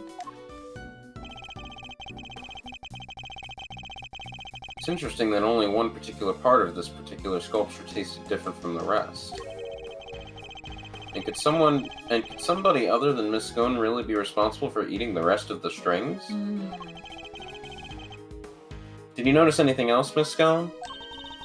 Come to think of it, I did. There was a funny little mark on the Chillywink's work. It was 2 little letters. Let me see if I can draw it for you.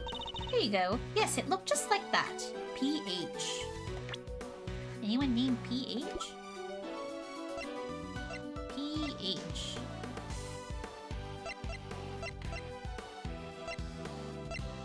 No, no one named PH. Okay. Or is it HD? No one's named HD, I don't think, either. Wait! This! This thing! Interesting.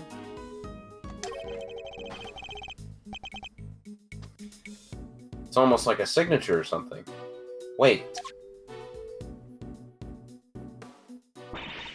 I just knew Mr. Frost wouldn't have made the hop without strings. He's not the type to skip an important detail like that. I hope you don't mind me asking, Miss Bound. But are you certain you didn't know Mr. Frost particularly well? Oh, what? No, I barely knew him, I swear. Is that so? You certainly seem to have some strong opinions about his attitude toward his work. No, the sculptures were so carefully made. I didn't think he'd miss something so important. I'm sorry, but I don't believe you. You have a more personal connection to his work than that. What makes you say that? I have an item of evidence that appears to have been one of Mr. Frost's possessions. And it shares a key feature with another piece of evidence. Well, I won't know what you're talking about if you don't share. So what are these two pieces of evidence of yours? Man, I don't remember what Gregory had. Which two items point to Mr. Frost? This is the first.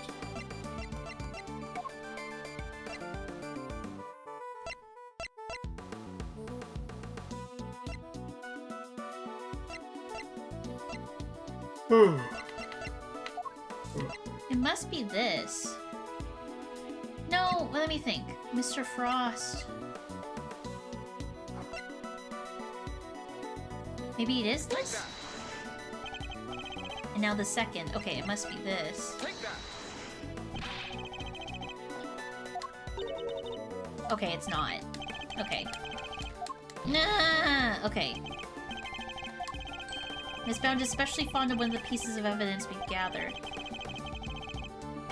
Okay, Miss Bound. What is something Miss Bound likes?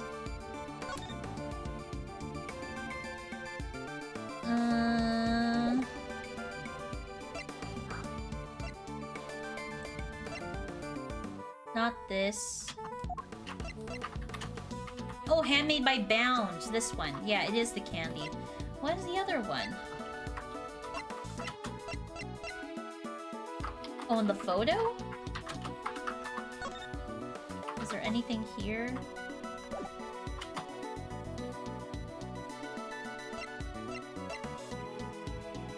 Take that. And now the second. Okay, the second...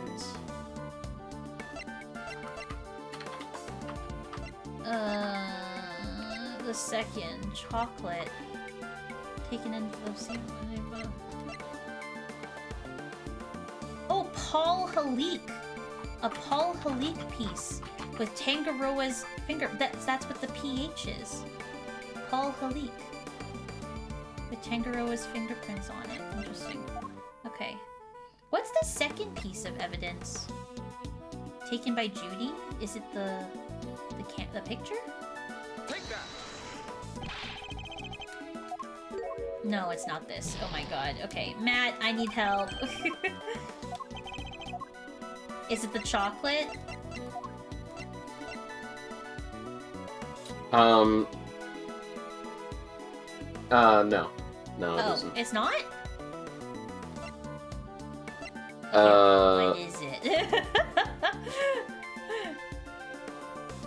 I wasn't looking, but you have a second item in your possession that has that symbol on it. Oh, is it? But, like, it's the... Wait, hold on. Hold on.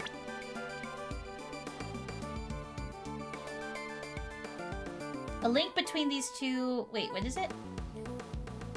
I have an item of evidence that appears to have been one of Mr. Frost's possessions, and it shares a key feature with another piece of evidence. Okay, is it this seal, and is it the teapot? Yes. Okay. Take that. Paul Halik and the Take that. teapot. Okay. Miss Scone. Oh wait, this is you. Sorry. Oh, sorry. Miss Scone found two letters carved into Mr. Frost's ice sculptures. I think they were a signature of sorts. After all, it's not unusual for an artist to initial their work. Oh, he's Paul Halik. Mr. Frost. I guess not. That's right, dear. It's just like you said. Chillywink statues had letters PH carved in them, plain as day. PH? Shouldn't it be AF? You'd think so, but take a look at this. It's the seal we found at the crime scene. It seems reasonable to assume that it fell from Mr. Frost's pocket.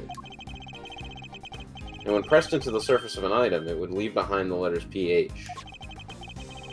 The same pottery mark we see imprinted on the bottom of this tea set. The same pottery mark. We've already established that the tea set is the work of the sculptor Paul Halik. From that, we can assume that these same letters would mark any item out of his pieces as a piece of his work. A fact of which you are all well aware, correct, Miss Bound? Well, yes. I know that he always marks his work with his initials like that. He's never revealed his true identity in public, so it's the only way to know his works are truly his. You mean Paul Halik was... That's right, Detective. Artie Frost had another identity. He was no ordinary confectioner, at least as far as Miss Bound was concerned. For you see, Mr. Frost was in fact... a famed sculptor. Mr. Frost was in fact... none other than the famed sculptor Paul Halik. What? Mr. Frost and Paul Halik were the same person? But it's not like the mark's hard to copy, though. Anyone who could have seen it could have faked him being him with it. Not exactly conclusive proof that Frost was who you say he was. It was proof enough for Miss Bound. What matters is that she believed it. Her true identity will have to be... Or, sorry, that's you. Still. His true identity will have to be investigated by the good people of the precinct. Alright. I'll have the boys look into it. I should have known I couldn't hide it from you, Mr. Edgeworth. So you admit it. You're aware of who Mr. Frost really was. I was. When I discovered his body, I saw the seal you found. Don't ask me how, but I just knew straight away that he was my dear Paul Halik. Imagine his entries into a confectionery contest were his final legacy. A great man like that. And be honest, did you ever enter Mr. Frost's room at any point? What? Why are you asking me that? The photograph of Mr. Frost's room. I'd like to know when it was taken. Oh, it must have gotten mixed up with the other one Samson took during the judging. Objection! I'm afraid I find that rather hard to believe. You said yourself that the camera ran out of film during the judging. And that you had charge of the camera since before Mr. Tangaroa had the chance to visit Mr. Frost's room. That's how you were able to take the picture when you discovered Mr. Frost's body. I suppose so. This suggests that you took only 2 pictures with this new film, one of Mr. Frost's body and one of his room. But I have a piece of evidence that says otherwise. You do? Which piece of evidence contradicts the assumption that Miss Bound only took 2 pictures? Only took 2 pictures? Takes 20 exposures, but there are only 3 remaining. Only took 2 pictures? Contradicts the assumption. Yeah, this one. The camera? You gave the picture of the body to the police and the picture of Mr. Frost's room to me. Oh, and you gave us the picture you took of me and Mr. Edgeworth, too. 3 photographs in total, and yet the film cartridge in this camera only has 3 exposures remaining. Out of a total of 20. You took more pictures, and I want to know what of.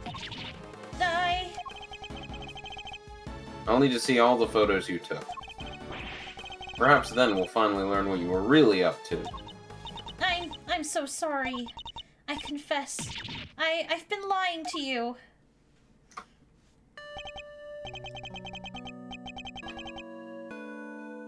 Huh? These are all shots of Frost's room. I'm so sorry. Looks like she took pictures of his work from every possible angle. And And when they were taken, the ice still hadn't melted yet. Wait, don't tell me. It was you? It was. At least, I'm pretty sure it was. You are? Why? Well, you see, I'm a huge fan of Mr. Halik's work, as you know. I was petrified that they might be ruined, what with the investigation that was going on and everything. So I thought I should at least capture the sculptures on film for posterity. And how did that make them melt? I think perhaps I was so intent on getting the perfect photographs that I might have tripped over the power cord without noticing. My mistake? Are you sure? I didn't notice it at the time, but, well, how could I have been so careless as to cause the loss of his final masterpieces? Hi, Asuka. Asuka, your message got auto-modded, but I think you probably know why. I hope you're well, Asuka. How was your day? Happy Friday. That seems a little convenient to me. I'm not sure I believe it. But I'm not in a position to refuse it either. I'm so sorry. I didn't mean to cause any trouble.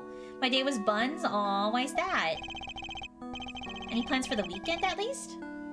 Please don't worry about it. The important thing is that you told us the truth. My message was perfectly normal. Sure it was. Sure, Asuka.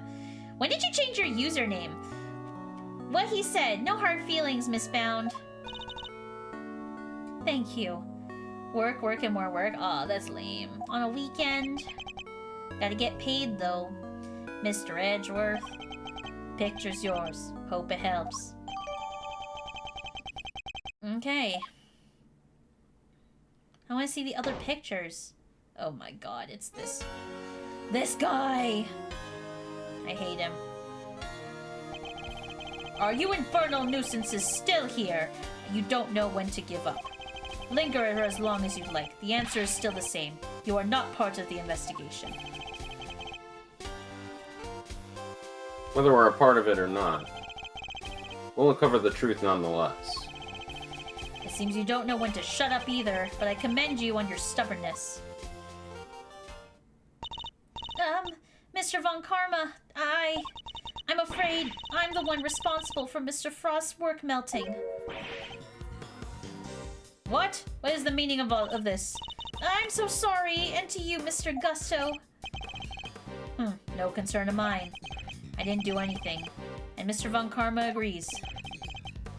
Nothing at all, Mr. Gusto? Change to not Kumsaka? Oh my gosh, name change became available when to change to not Asuka, but Twitch devs are ass and doesn't reserve the original owner. Instead, you have to wait 6 months no matter what. Oh, that sucks, Asuka. I'm sorry. You went into Mr. Frost's room, didn't you? Perhaps you could tell us why. Sure, that was... Oh. Silence! You are not to give the attorney even the tiniest shred of information. Judy Bound, you are coming with me. I have reason to believe that you are an accomplice in the accused, Samson Tangaroa. What? No, I will be interrogating you personally, so you had better get your story in order. I understand. Wait, please. I'm not done questioning her myself. And you think I care because... You're trying to gamble, Seven. Bad, Gusto, and you, Scone. I have questions for all of you, and I expect answers. Fine by me. Oh, you could at least ask nicely, Mannykins.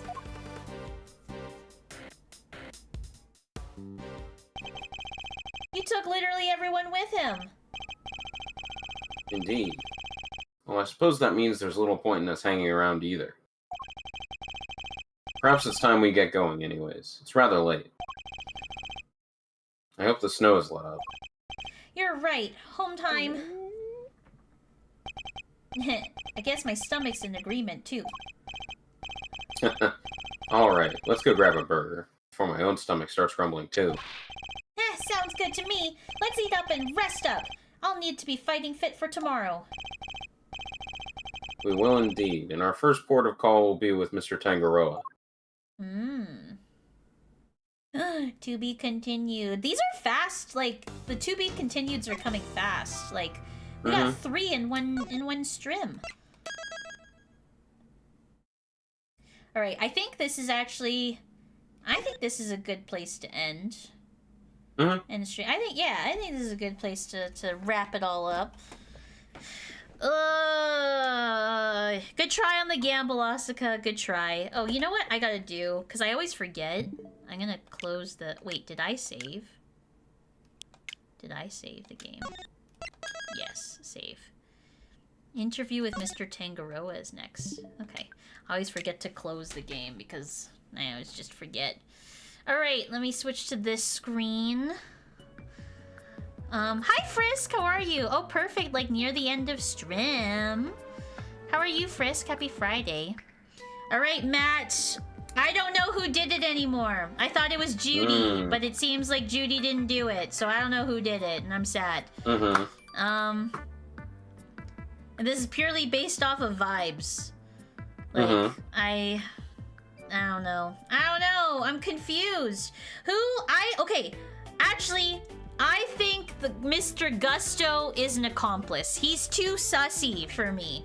Like, it's very suspicious that he became famous after Mr. Tangaroa was put in jail. And also, like, it's suspicious that, you know, all the stuff in the current time.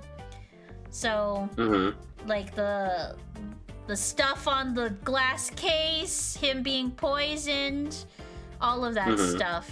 It's just crazy. Very, yeah. I don't know what to think of it. I don't know what to think. So, we shall see. We shall see, I guess. You know what they say, Judge Judy, true. Okay, let's see who's live. Who are we gonna raid?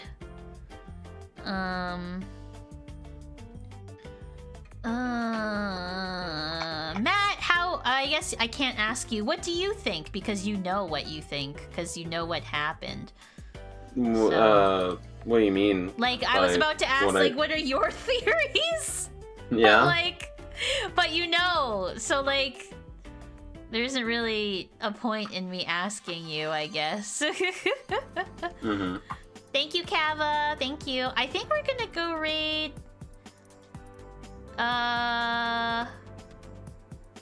I think we'll go raid Mac. Let's go raid Mac. Mac is live, playing... Oh, thank you, Seven. Playing Claire Obscure. Which is fun. Thank you, Seven! Okay, yeah, we'll go raid Mac. If you don't want spoilers for Claire Expedition, then don't come on the raid. Because Mac is, like, deep into the game, I'm pretty sure. Thank you all for coming into stream today. Thanks for all coming in. We are J Raidston. We'll do that. We'll do that. That's our raid message. I forget that's the raid message. Barry Clary Expedition. Oh, it's not you on Monday, Matt. It's Kevin on Monday. So it's probably Matt next week on Friday. Yeah, that's probably what we doing.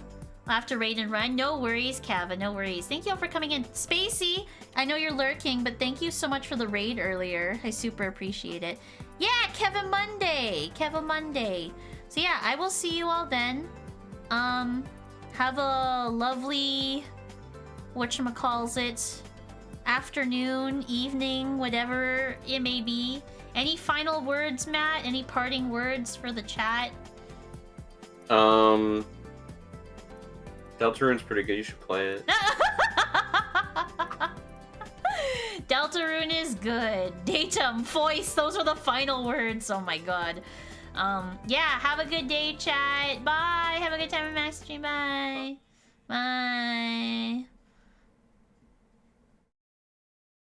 Oh, there's no music on this screen. Oopsies.